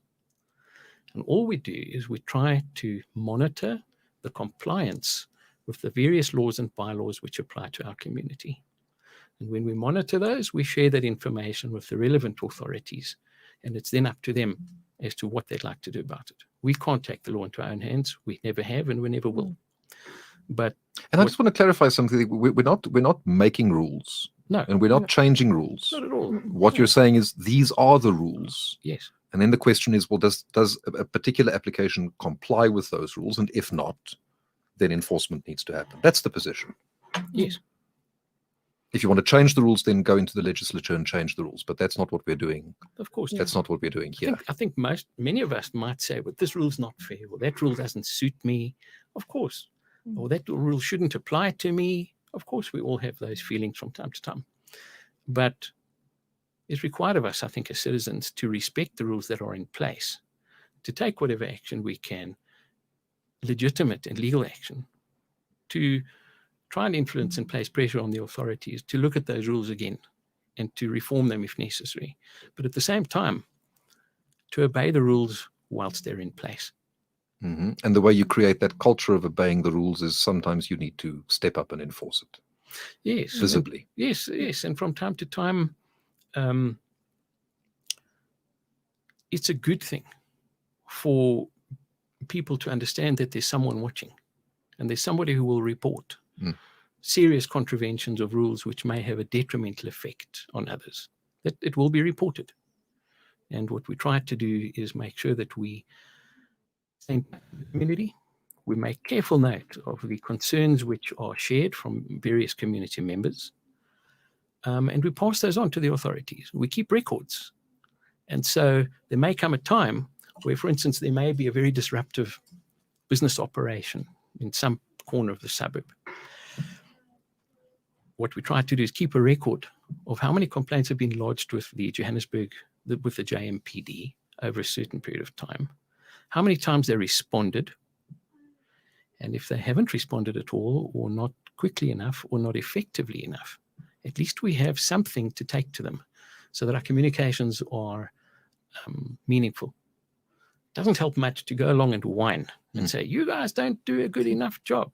They're going to say, specifics, on what basis are you saying that? And we need to have the factual basis in order to bring concerns to the attention of the law enforcement authorities and to expect proper feedback. Now, a little bit more of scene setting before we get into the actual applications and some of the very energetic WhatsApp comments that have been floating around the groups I see in the last couple of days. Why are liquor licenses such a contentious issue? What's the thing about a liquor license that makes it something that should be paid attention to? Yeah, I think Derek mentioned something last week about the way it happens, for instance, when there's a transfer of a license, when we've got a good establishment. It's not to say we've got a problem with any liquor licensed establishment. It's how they are operating and how they are managed. You mentioned compliance and rules and regulations. We might have an establishment that's got a pub license, but they are operating a nightclub. And that's outside the rules and the regulations. That's not allowed. Before we get into the specific rules and regulations, just I want to take a step back again. Mm-hmm. The thing with a liquor license, from my perspective, is you're making money out of selling a thing that changes human behavior, right? Well, liquor is a narcotic. It's a narcotic. Your frontal lobe doesn't work quite as much. Your limbic system gets a little bit more excited. You might not follow the rules in normal civil behavior that you normally would, and you then push a whole bunch of people in the similar state together, and bad things can happen. And bad things may be something as simple as noise until 4 o'clock on a school night, but it may also be violence or a feeling of unsafety. So liquor licenses are a special thing because of the effect that liquor has on human behavior. So that's why it seems to me it's an important thing to focus on. I agree with that, yes. And you know, if we get into a position where you've legalized marijuana, for instance, down the line for exactly the same reasons, you would want that to be properly regulated, and you would want to make sure that people follow those rules. Yes. Do you mind if I provide a very little bit of context I would love to it. our involvement and why we care so much about liquor licenses in the suburb? First of all, South Africa has more than double the world average of per capita liquor consumption.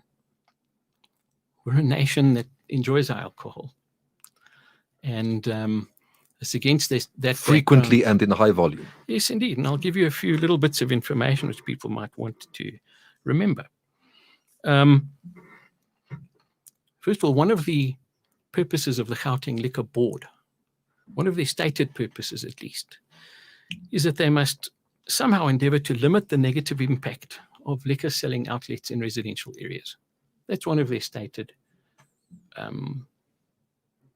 jobs or tasks to take care of whilst they consider whether liquor licenses should be granted or not. Some scary statistics are these.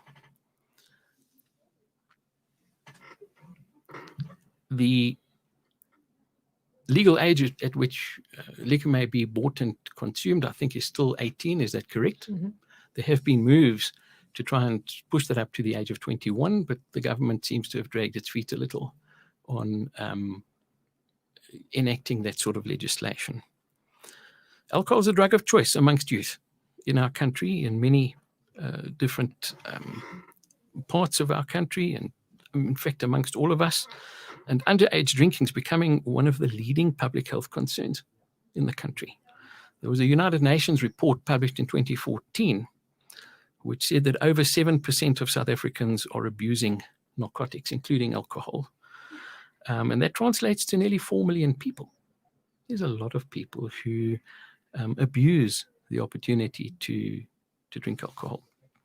The South African National Risk Behaviour Survey published in 2010, they published a report in 2010 which said that 1 in 2 high school learners have started drinking alcohol before the age of 13. 1 in 2? Yes. The average age at which girls start drinking is 13, and the average age for boys to start is 11. And among these it appears as though learners in grades 11 and 12 in Gauteng, especially in the Western Cape, have a propensity to drink excessively. It doesn't apply to everybody, but there's a concern that there is a tendency to excessively consume alcohol amongst those age groups. 28.5% of the learners who are identified as abusing alcohol from time to time engage from time to time in binge drinking, and they drink alcohol more than 1 day a week. And these are school kids. And the effects are serious. You know, one who is intoxicated is more likely to become the victim of a violent crime.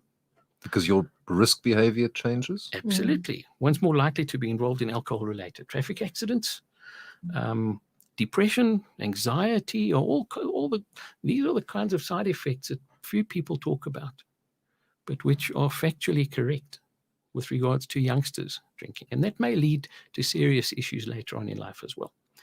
And so, in fact, let me share this other little bit. The Interministerial Committee on Combating Alcohol and Substance Abuse said in 2013 that alcohol is reported to rank 3rd on the list of risk factors leading to death and disability in our country.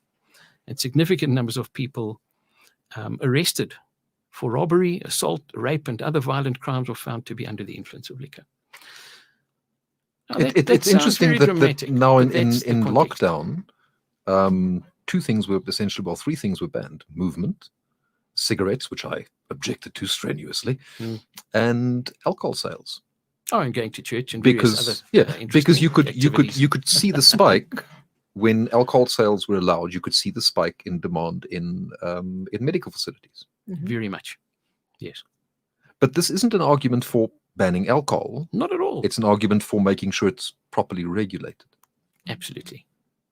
There's nobody who's against a person's having an opportunity to purchase and to consume alcohol.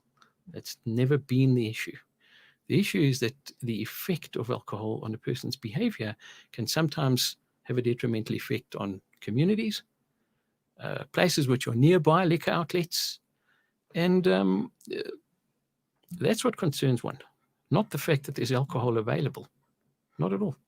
So, Amanda, your thoughts on what Derek was just saying?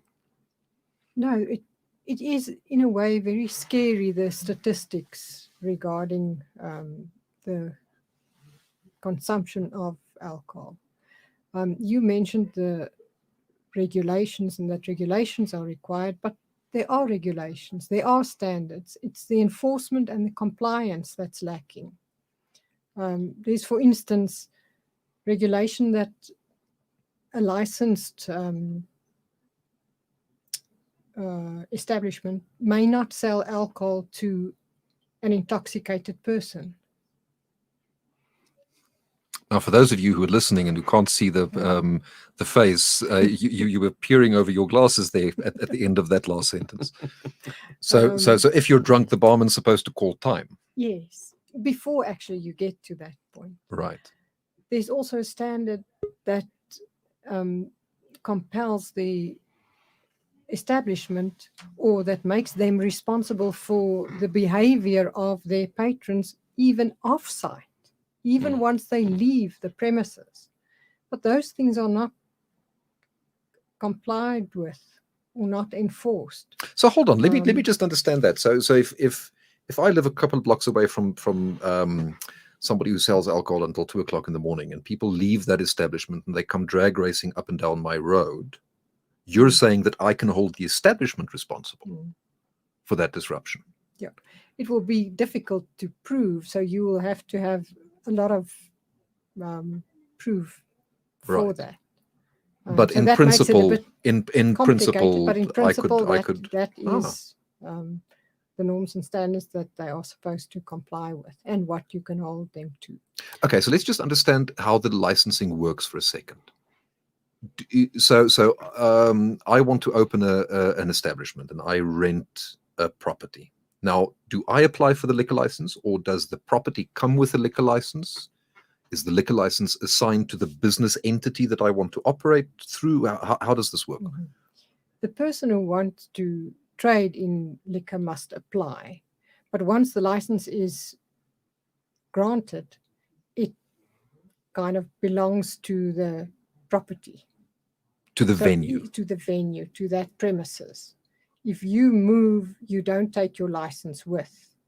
But if somebody else moves into the premises, yes. the first step is that they come into possession, in effect, of that liquor license. Yes, they must apply for a transfer. They inherit the opportunity to have a liquor license there. And as you quite correctly point out, they can simply apply for a transfer.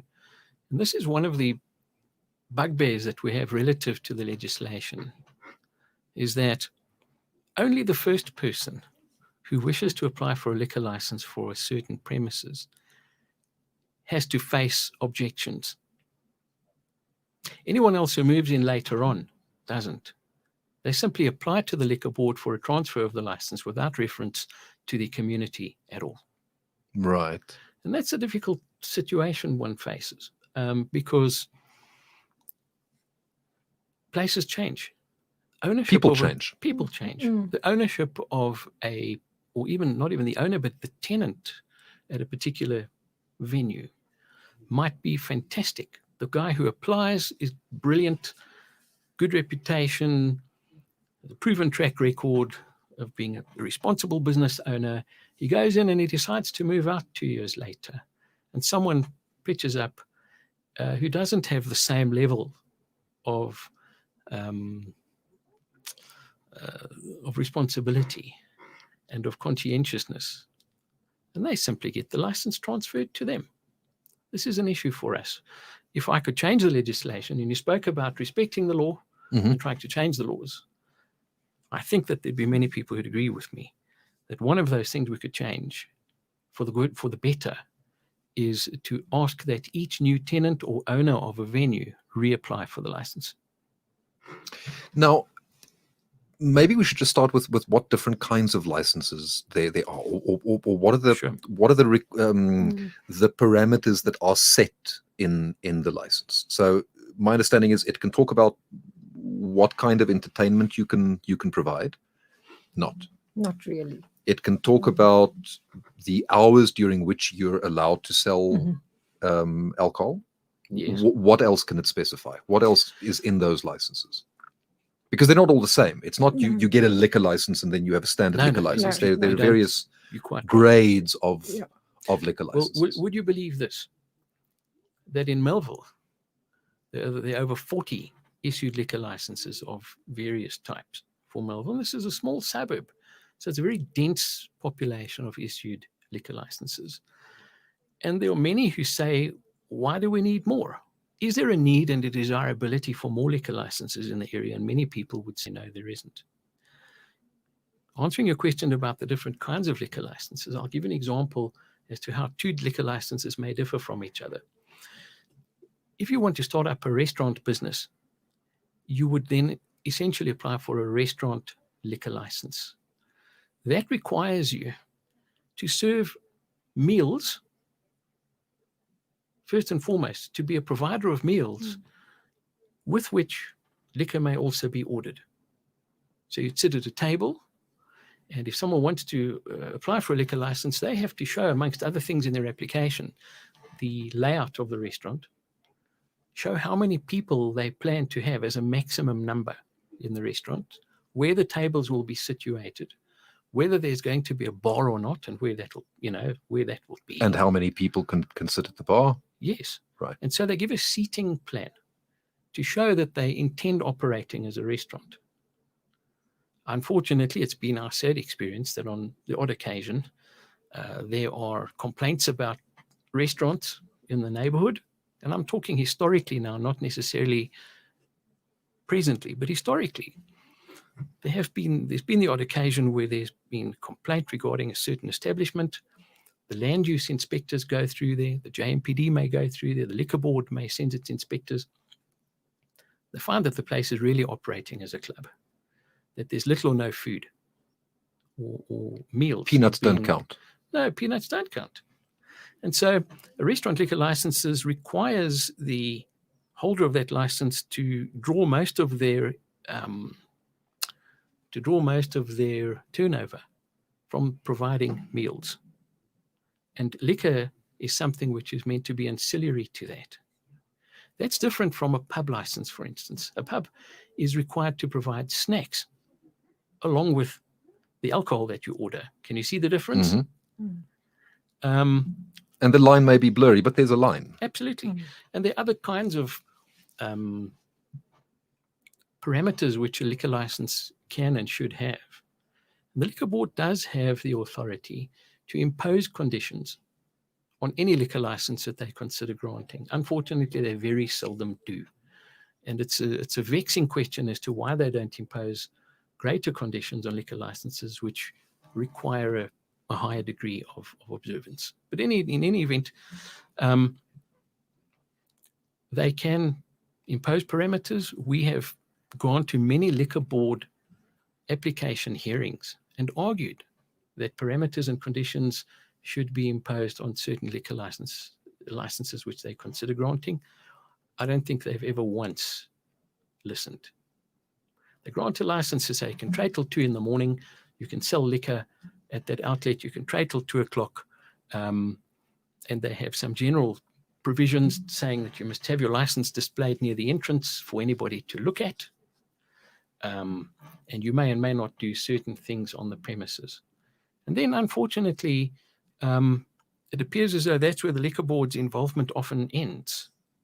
They do have a department, an inspectorate department, where Liquor Board inspectors are meant to regularly visit liquor selling outlets and to make sure that there is proper compliance. But so the issue here is partially, if liquor licenses have been awarded and people are breaking the rules, then somebody should be taking that up. Somebody should be taking, look, you're not acting in compliance with the license, and so therefore there should be a sanction. That sanction can be? The sanction can be one of several things. I suppose the most drastic sanction can be that the license is revoked. If there's been a blatant and continuing contravention of the conditions in the liquor license, it may be revoked. The Liquor Board have the opportunity to consider that sanction.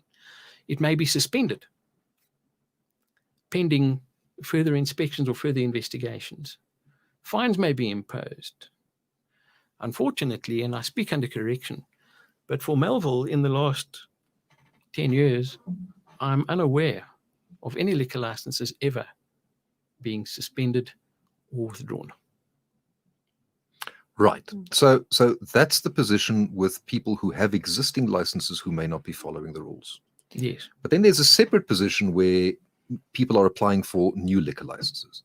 And your primary job, as I understand it, is firstly to make the community aware that these applications are happening, so that if people do want to object, that they can do so in the timeframes. Because if it weren't for you, how would people know that these applications are going in?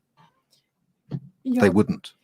They wouldn't necessarily, because it's published in the government gazette, the provincial gazette actually, and then in local newspapers. But I don't know anybody that really goes through the small commercial. When last did you subscribe to the provincial gazette, Johan? I don't think I've ever read it. So one of the key functions that you provide is you monitor this process, so you know when these applications are coming out, so that you can then communicate to the members of the community, this thing's happening, be involved, have a look. If you have a problem, this is the process that you need to follow. Yes.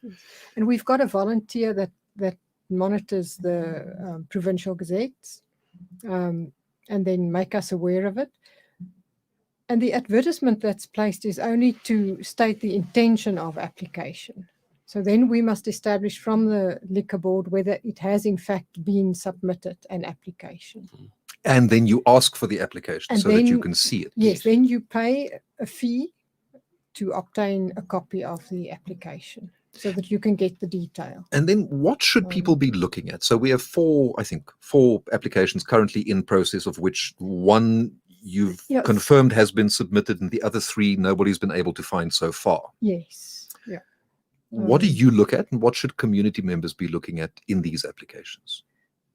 We look at the location. One can go through technical stuff first, whether they've actually complied with what is prescribed, what they must include in the application. Similarly, licensed venues, schools, educational facilities, religious or places of worship or religious institutions. So that they have to submit a business plan, I believe. There needs to be some kind of there must be a motivation, right. I think it's called, that they must put in, and it's basically a business plan, what they intend to do. Then the requirements that Derek mentioned regarding the layout, if it's a restaurant, what it looks like, how many patrons they can accommodate, etc. Then the specific premises, that would be something that we will be looking at. If it's, for instance, a pub, they will need special use consent that relates now to the land use. So we must look at that and see whether they meet that requirement. Whether the And just to be specific about that, this is to prevent your neighbor in a normal residential property from deciding, you know what, I'm going to start a pub because I need to make some money. And Yes, they go through a absolutely, yeah. process where they end up with a liquor license and you end up with a problematic neighbor. Yes. Well, That would be a bad outcome for you. I guess the starting point really with regards to any application for liquor license is to make sure that that venue is properly zoned for that purpose. So it's got to be a commercial type zoning, first of all. And there have been instances where people have applied for liquor licenses and the city of Johannesburg have stepped in and said, hold on a second, that property is not zoned for that kind of business use. You need to come to us and ask for a rezoning or for special consent to use that premises as such. And until you do that, we will object to your liquor license application. Right.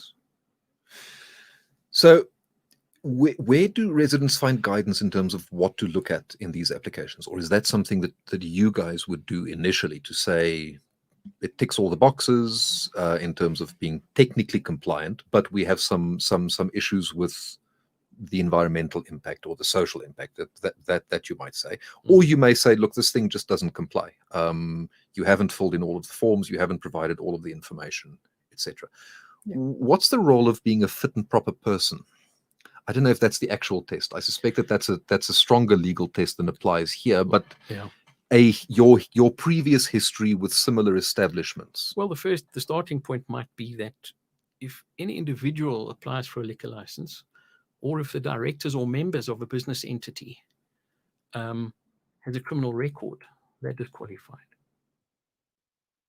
So we have had occasion to look at license applications of people whose reputations precede them, who find that the responsible person applying for the license is somebody's cousin, who doesn't seem to have too much to do with the business itself. And I speak historically again. Mm-hmm. Hasn't happened very often, but there are people who want to start businesses, and one has to respect the fact that we need commercial activity in the suburb. We need places that sell alcohol, because that's why people come. Yes, of course. We want people to be attracted to Millville. At the same time, we want people to come to Millville and have a fairly good idea that they will be safe, that the area that they come to will not be so disruptive that they won't want to come back. We want to make sure that the visit to Millville for anybody who's not in the suburb, or even for someone who lives down the road, is a pleasant one. You want to be able to sleep.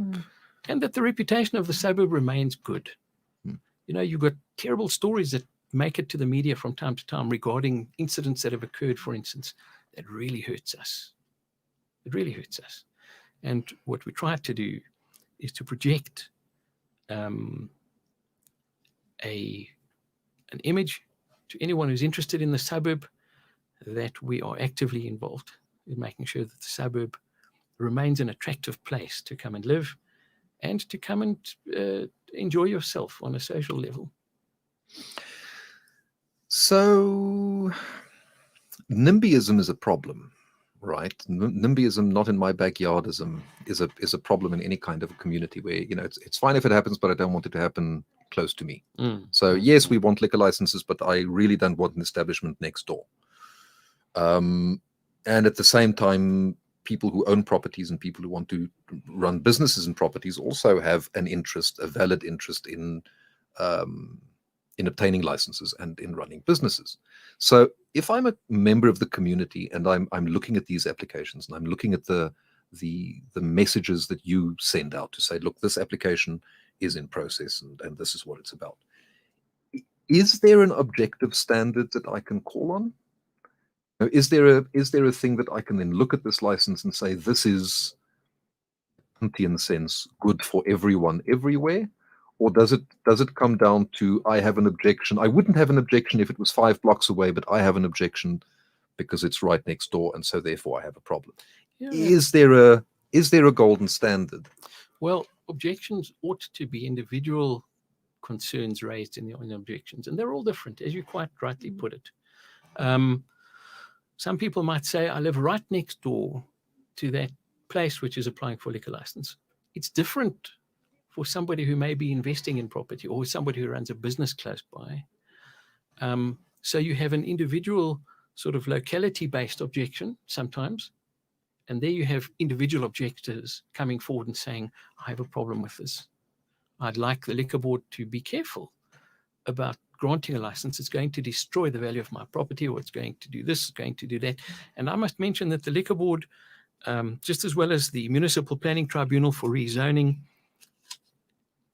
acknowledge and recognize some grounds for objecting and not others. So what sorts of grounds would they generally recognize? It doesn't help for you to go along and say, I think my house might be worth less on the open market. What you can do is you can get an area-based assessment from an estate agent to say all of these houses will suffer a depreciation in value. This is what they presently are in terms of average value, and this is what we think might happen. So a semi-independent source of information, and it must affect more than just one person, one interested party. The reason why is that the liquor board have to consider every single objection that comes to them, but they pay more attention when there are 200 objections to an application compared to where there's one. And in some part, the bases for those objections are going to be necessarily subjective. Yes. Then, you know, if somebody wants to open a pub at the bottom of a building that has flats in it, then the people in those flats may very well say, look, I'd like to be able to sleep at night, and for these guys to keep trading until 4 o'clock in the morning is going to be inconvenient for me and for all of my friends and neighbors. It's not a problem that that's subjective, as long as there's sufficient weight behind the objection. That's what you say. Well, could I then share something which is sort of related to this, but not entirely on point? When rezoning applications come in, you want to rezone a residential property for business 3, for instance, or business 4, whatever it may be, and you have a business plan saying we want to do X. You might have a lot of people in that particular locality saying this is going to affect us very badly. It's going to be disruptive. I've got a friend who lives in a different part of Johannesburg where there was permission granted for somebody to set up a little racetrack for go-karts close to some residential properties. And that caused absolute pandemonium. Whether that application was ever approved or not, I'm not quite sure. But I can remember getting that feedback from certain people saying, can you believe it? They're already up and running and they haven't even been granted permission. So there's some obvious examples of highly disruptive activities which can affect an entire neighborhood or parts of it. So part of that issue, Amanda, part of the interruption is it's okay if you don't want something. It's okay if you think it's going to be disruptive and you want to lodge an objection. Yes. You don't need to be seeking an objective rule. It's, you know, if it's going to be really disruptive for you, then speak up. Yeah, I can say it's your right to object. You've got that opportunity to object, and that's the only opportunity is that 21 days from the submission of the application, unless you've got good grounds to ask for condonation if you submit it late. But also, it's not necessarily just the next door neighbor. Noise, for instance, travels quite far and in interesting ways, especially in the night when there's no traffic and it's quiet. So from one establishment, you can hear maybe 6 blocks away at 1 o'clock in the morning. So there's a bigger impact than just But the issue is once the license is granted, really what you can do is you can say people aren't abiding by the conditions of the license, but you can't get the license taken away unless there's egregious, what's the word I'm looking for? People not following the rules and repeatedly not following the rules. But that's a very long process. Yeah. So you have those 21 days.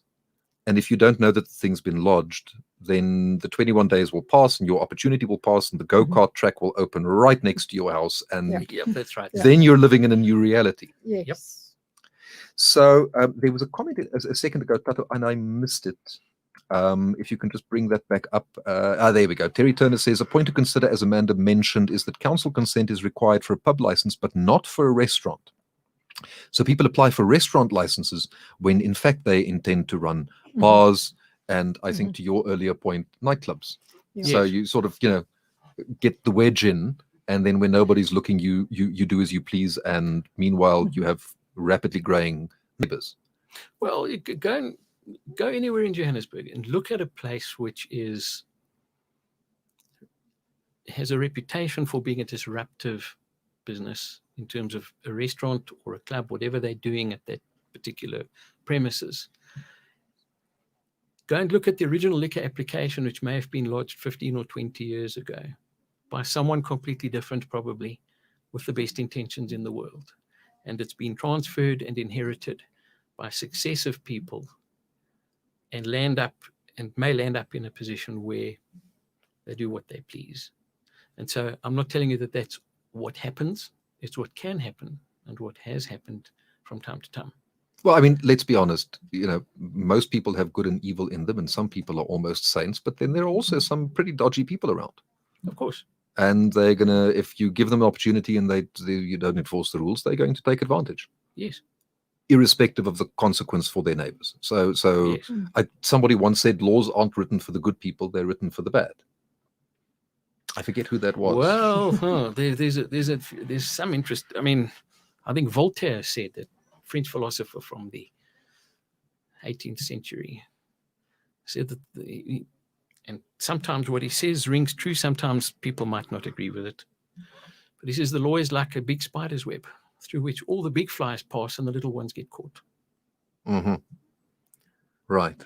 So And part that of our goes job back is to my to allegory, help catch some of the bigger flies. to make sure that it applies to everyone equally. Right. Now, the applications that we have in at the moment, is that something you want to deal with specifically? Or do you want to rather say to people, look, there are applications. Here's where to get the information. If you have an objection, these are the sorts of objections that you could potentially make. Here's the process to follow. Here's the deadline. Yeah. Which way do you want to go? Do you want to go more general and the rules, or do you want to talk about some of the specific cases? No, I think the general rule, like we just now said, it applies to all. All the regulations, all the compliance, all enforcement should be for everybody. Equal treatment before the law. And each and every resident can make up their minds whether they want to object or not. We put the information out there, and then people can make up their minds. How many of these applications generally tend to? What sort of volume are we looking at per year? Is it 3 or 4 every year? Is this a spurt of a lot of applications? It varies. Nothing happened during the lockdown. Since March to now, nothing happened. So I think that was just a spike. This 3 in 1 month, maybe on average. I would say 6 a year that we've seen, but then half maybe not submitted or a third not submitted. But it varies. I think it depends on the economy. It depends on developments. And in some cases, also maybe partially economic desperation, where a liquor license is applied for because people really need to make money urgently. And so they go into locations that may not be appropriate. They may try to cut some corners, because the kind of physical environment you create, it's not just the alcohol, it's also the physical environment you create, and then how you enforce the house rules that together create the culture of the place. Yeah, of course. And it's the culture of the place that you want to protect. You want a culture, as you say, that's welcoming and safe and predictable and respectful of neighbors. But some people don't create that culture. Yes. And it may also be the case that if you're going into a liquor application out of economic desperation, that you may not have the wherewithal or the intention or the mental and emotional focus to then create the kind of culture that's respectful full of everybody, which is why it's important not just to look at what the application is, but also who the application comes from. Absolutely. And what those people's history may be in other locations. Absolutely. And we've looked at that before. We've had people applying for liquor licenses or for consent use permission from the city of Johannesburg, where we've been able to establish that they have other businesses elsewhere which don't have great reputations. And then we'll put that in our objection. We'll say, look, would the board or would the committee please have a look at these other places and see if they're dealing with someone that should be in the neighborhood with a similar operation. Does it work? The objections. Do applications get turned down? Sometimes it gets withdrawn. Sometimes the application is withdrawn. Yeah. Right. We've had one where the liquor board didn't go to a hearing. At the hearing, they indicated that they will limit the time and not grant the time that the applicant applied for. He applied for up to 4 o'clock in the morning, and they only allowed 2 o'clock without even a hearing. They said it's not necessary. We will grant this, but we will limit it to 2 o'clock. So that's also a possible outcome, is if you have a problem with something, in your objection is to say, well, in order to limit my objection, in order to take care of the things that I'm worried about, it would be acceptable to me if we said, well, you know, you can't have a club, but you can have a pub. You can't be selling until 4 o'clock. You can be selling until 12 o'clock or 2 o'clock. Yes. You have to limit. You can't have 1,000 people if you limit to 200 people, so that there's still parking and the traffic, etc., etc. Yeah. So if your objections are rational and specific, and especially if they're shared by a lot of your neighbors, it can have an impact. It certainly can. It does. But it means that you have to actually lodge the objections. Not only do we only have to lodge the objections, but there is one consideration regarding liquor licenses in particular, which bears mentioning, and that is that the structure we're dealing with is as follows. The Gauteng government has a Department of Economic Development. One of its subdivisions, or one of its divisions, is the Gauteng Liquor Board. It's a province-wide board. Then you have what's known as the local committee of the Liquor Board, which sits in Johannesburg at the Gauteng Liquor Board's offices. And so you've got the local committee sitting down the passage from the offices of the Gauteng Liquor Board. So they're in the same building, but they have slightly different functions. When we lodge objections, those objections get considered by the local committee that's responsible for the Johannesburg area at Gauteng. And that local committee has the discretion to call for a hearing or to dispense with a hearing and make their minds up without reference to anyone again. Ooh. And that can sometimes create some concerns for us, because you'll lodge a whole lot of objections which are well grounded and find out that the license has been issued without further ado. And the board, and you know what we always do in our objections is we say we insist on a hearing. This is why a hearing is important. First of all, both sides need to be properly heard. There's an old adage in legalese called, which in English says both sides should be heard in any dispute. Listen to both sides and then make your mind up. So the board or the local committee have at times dispensed with hearings, which has been of great concern to us, because we don't object for silly reasons. We object for substantial reasons, and we hope that the board will consider those. And often they say, well, thanks for the objection. We've read it. Noted and ignored. We'll move on. Noted, thank you, license granted. And there have been instances where we have felt a little bit annoyed and helpless, where the board have not they've not taken our request seriously for a hearing. In many other cases, we've gone to hearings. And when that happens, we would normally have a representative come and argue the case for the objectors. We've had advocates come and argue. As an advocate, I have sat alongside such people and assisted them in that argument. And although we don't talk about it and shout it from the rooftops, I can assure you that we've fought some tremendous battles on behalf of the residents in Melville, and we've won many of them. We just don't talk about it that much. And the other battles which we have been very frustrated coming away from, seeing that the board doesn't appear to consider our objections to be persuasive. And it's their choice. It's their discretion. We have to respect that. But there are times when decisions have been taken where we've written to the board and said, won't you give us the minutes of the meeting in which you took the decision to grant that license? We'd like to see what considerations came into your discussion. We have a right to know. We spoke last week about, all decisions have to be rational. Absolutely. And in terms of the promotion, in terms of certain legislation, we have a right to know that any administrative action is rationally and logically, any decision taken by administrative bodies or individuals was done so on proper grounds. And we sometimes have to write to the Liquor Board and to the Municipal Planning Tribunal saying, give us the reasons for this decision, because you've been very lean on reasons in your determination. And that's one of our functions, is to ask them to account for decisions they've taken. Yeah. And on a completely unrelated note, South Africa does have an admitted problem with corruption. And one wonders whether these two issues at some stage pass close to each other. Time flies really quickly. So I want to conclude just with this. First question.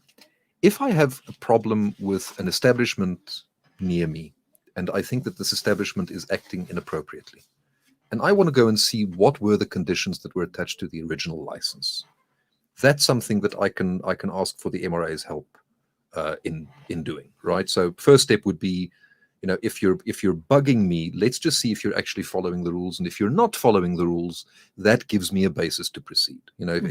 If you have a restaurant license and you're acting as a club, well, guys, And then the M.R.A. can also assist me in lodging that objection process, or that complaint, that whole complaint, etc. Yes. So you're not powerless. If an entity around you is doing something that you think is unreasonable, there may in fact be a certificate somewhere, and that person is not complying with the requirement. So that's the first reason to get in contact with the M.R.A. The second reason to get in contact with the M.R.A. is 4 licenses in a month feels like a lot in a context where we already have 40 licenses. These things are going to keep happening, but you need to stay updated in terms of what's happening, what the issues may be. It provides a platform also to chat to neighbors to see, well, is this something that we're okay with, not okay with? Yeah. Under what circumstances might we be okay with it? And that might be written into the license application. So there people get in contact with the M.R.A. They can go to the website. They can come to our meetings. They can come to the meetings. I think there's a link on our website as well, so people can go there. So that at least, and then what happens? You get into a WhatsApp group, and then in the WhatsApp group, you'll be told, here's an application, go here, look at it, tell us what you think. Can I mention what we will not do? What will you not do? We will not encourage people to object. That's not our right to tell people to object. We will not coach them on how to object. We will tell them procedurally what they may do and facilitate the exercise of their civic rights as members of our community. But we're not here to lobby in such a way that we try to influence people's individual decisions. And that's, I think you put that quite succinctly earlier on. We might publish our objection and say, this is our objection. Consider it and see whether we are on the same page, and make your own mind up. Yeah, because you're residents as well. Yes. In your individual capacity. And this is a primarily residential neighborhood. There are some business nodes. There's 4th, there's 7th, and there's Main. But primarily, it's a residential neighborhood, and we're here to make sure that there's a harmonious relationship. And I must make this point that there are some fantastic. Most of the business owners in Melville are brilliant. They're fantastic people. We love engaging with them. We need them, and we appreciate them. But there are problems with certain other individuals or entities, and we have to grasp the nettle. We've got to engage with those people if they want to talk to us. If they'd rather run to their lawyers, well, there's nothing we can do beyond. But there is something you can do. It's just you can't prevent them from running to their lawyers. We can't prevent them from running to their lawyers, and some people have run to their lawyers and said, we're not talking to you. Talk to our lawyer, and the lawyer says there's no discussion. But that's a freedom of choice that we have to respect, and then we'll do what we've got to do in order to make sure that the authorities who make those decisions are aware of both sides of the debate. So, Amanda, if people want to get in contact with you, the best place is? On the website, there's the email address for liquor, M.R.A. liquor and M.R.A. land use. So those options are there on the website. And then they get into the WhatsApp groups, and they get into the distribution lists, and you'll provide them with the information that's required. We're 8 minutes over time in any case, so at this point, who cares? Do you find that over time the quality of the applications is there a trend, or is there too much variance for there to be a specific trend? In other words, are you becoming more worried over time, or is it just the case that sometimes there are problematic applications and sometimes not? Yes. Yeah. Right. It So no trend. No trend. Some do they call it consultants or agents that assist applicants? Sometimes it's a very complete, very well drafted application. Sometimes it's just you can do nothing with it. Even the liquor board can't even try to issue a license on it. Right. So it varies. And there's a bit of a broken window principle there. If you can't be bothered to do a proper application, then I wonder whether you're going to be bothered to follow the rules and to create that kind of culture of place that we want, right? So yes, indeed. And one of the major concerns, I know we have no time left. One of the other major concerns, we're on the other side of that problem now. We're in the place where time no longer matters. So you make your point. One of the major concerns we have is because of lockdown, a lot of businesses have closed. They found it not viable any longer to continue their business activities. They've left the neighborhood. And there have been a lot of commercial premises left standing open. Our concern, of course, linked to what I mentioned earlier regarding the transferability of liquor licenses, is who's going to move in. There we have very little influence. And so now potentially you've got fairly desperate landlords. Yes. And you've got fairly desperate landlords and potentially desperate potential operators, and potentially people who want to make money quickly, so they're willing to cut corners. And so that's the nexus of the problem. That's the risk which could materialize. We don't prejudge. We cannot and we won't prejudge. But we have to look at the application, look at the merits of each one individually and say, should we object to this or should we not? But it's certainly an argument for paying attention. Very much. The people who live in Melbourne need to understand that we're living in a state of flux. The neighborhood changes naturally, it changes organically. And we need to simply make sure that people are kept up to date, that they're aware and that they get involved. And then the neighborhood must take its own direction as to the future. We're here to simply make sure that what people expect from us as an organization is what we produce. And that is to inform and to support. So, couple of applications in the system right now. 21 days for these applications will pass this Friday. Friday, day after tomorrow. Exactly. All right. So give me that email address again. It's liquor at M.R.A. liquor at ilovemelville.co.za. Okay. M.R.A. liquor at ilovemelville.co.za. What we'll also do is it's on the website. So what we'll do is we'll make sure that there's a link on our website. So if you need to find the M.R.A., you can go from our website, which is ilovemelville.live. Amanda, Diener, hartelijk bedankt. Thank you. It was lovely to meet you, and thank you for coming in. I think we'll be in contact a lot more. Derek, thank you very much for being in again. This is the second Wednesday night that you've spent so much time with us. My apologies to your family. No, not at all. We are infinitely grateful. My family are aware of these sacrifices from time to time, just like everyone else on the committee. And it's a bit of a juggling act. Sometimes I wish I could have a calling card which has a circus juggler.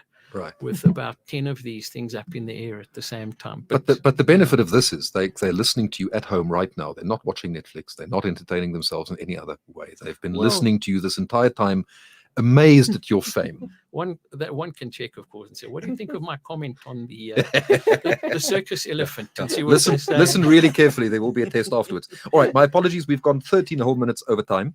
My name is Johan Prince. Thank you very much to all of the members of the Executive Committee of the Melville Residents Association who've again made time to speak to us this evening. Really appreciate it. Thank you. We will speak again soon. Tato, you can stop shouting at me. We're done. Thank you very much. We're back next Friday. We're not back next Friday. We're back next Wednesday, same time.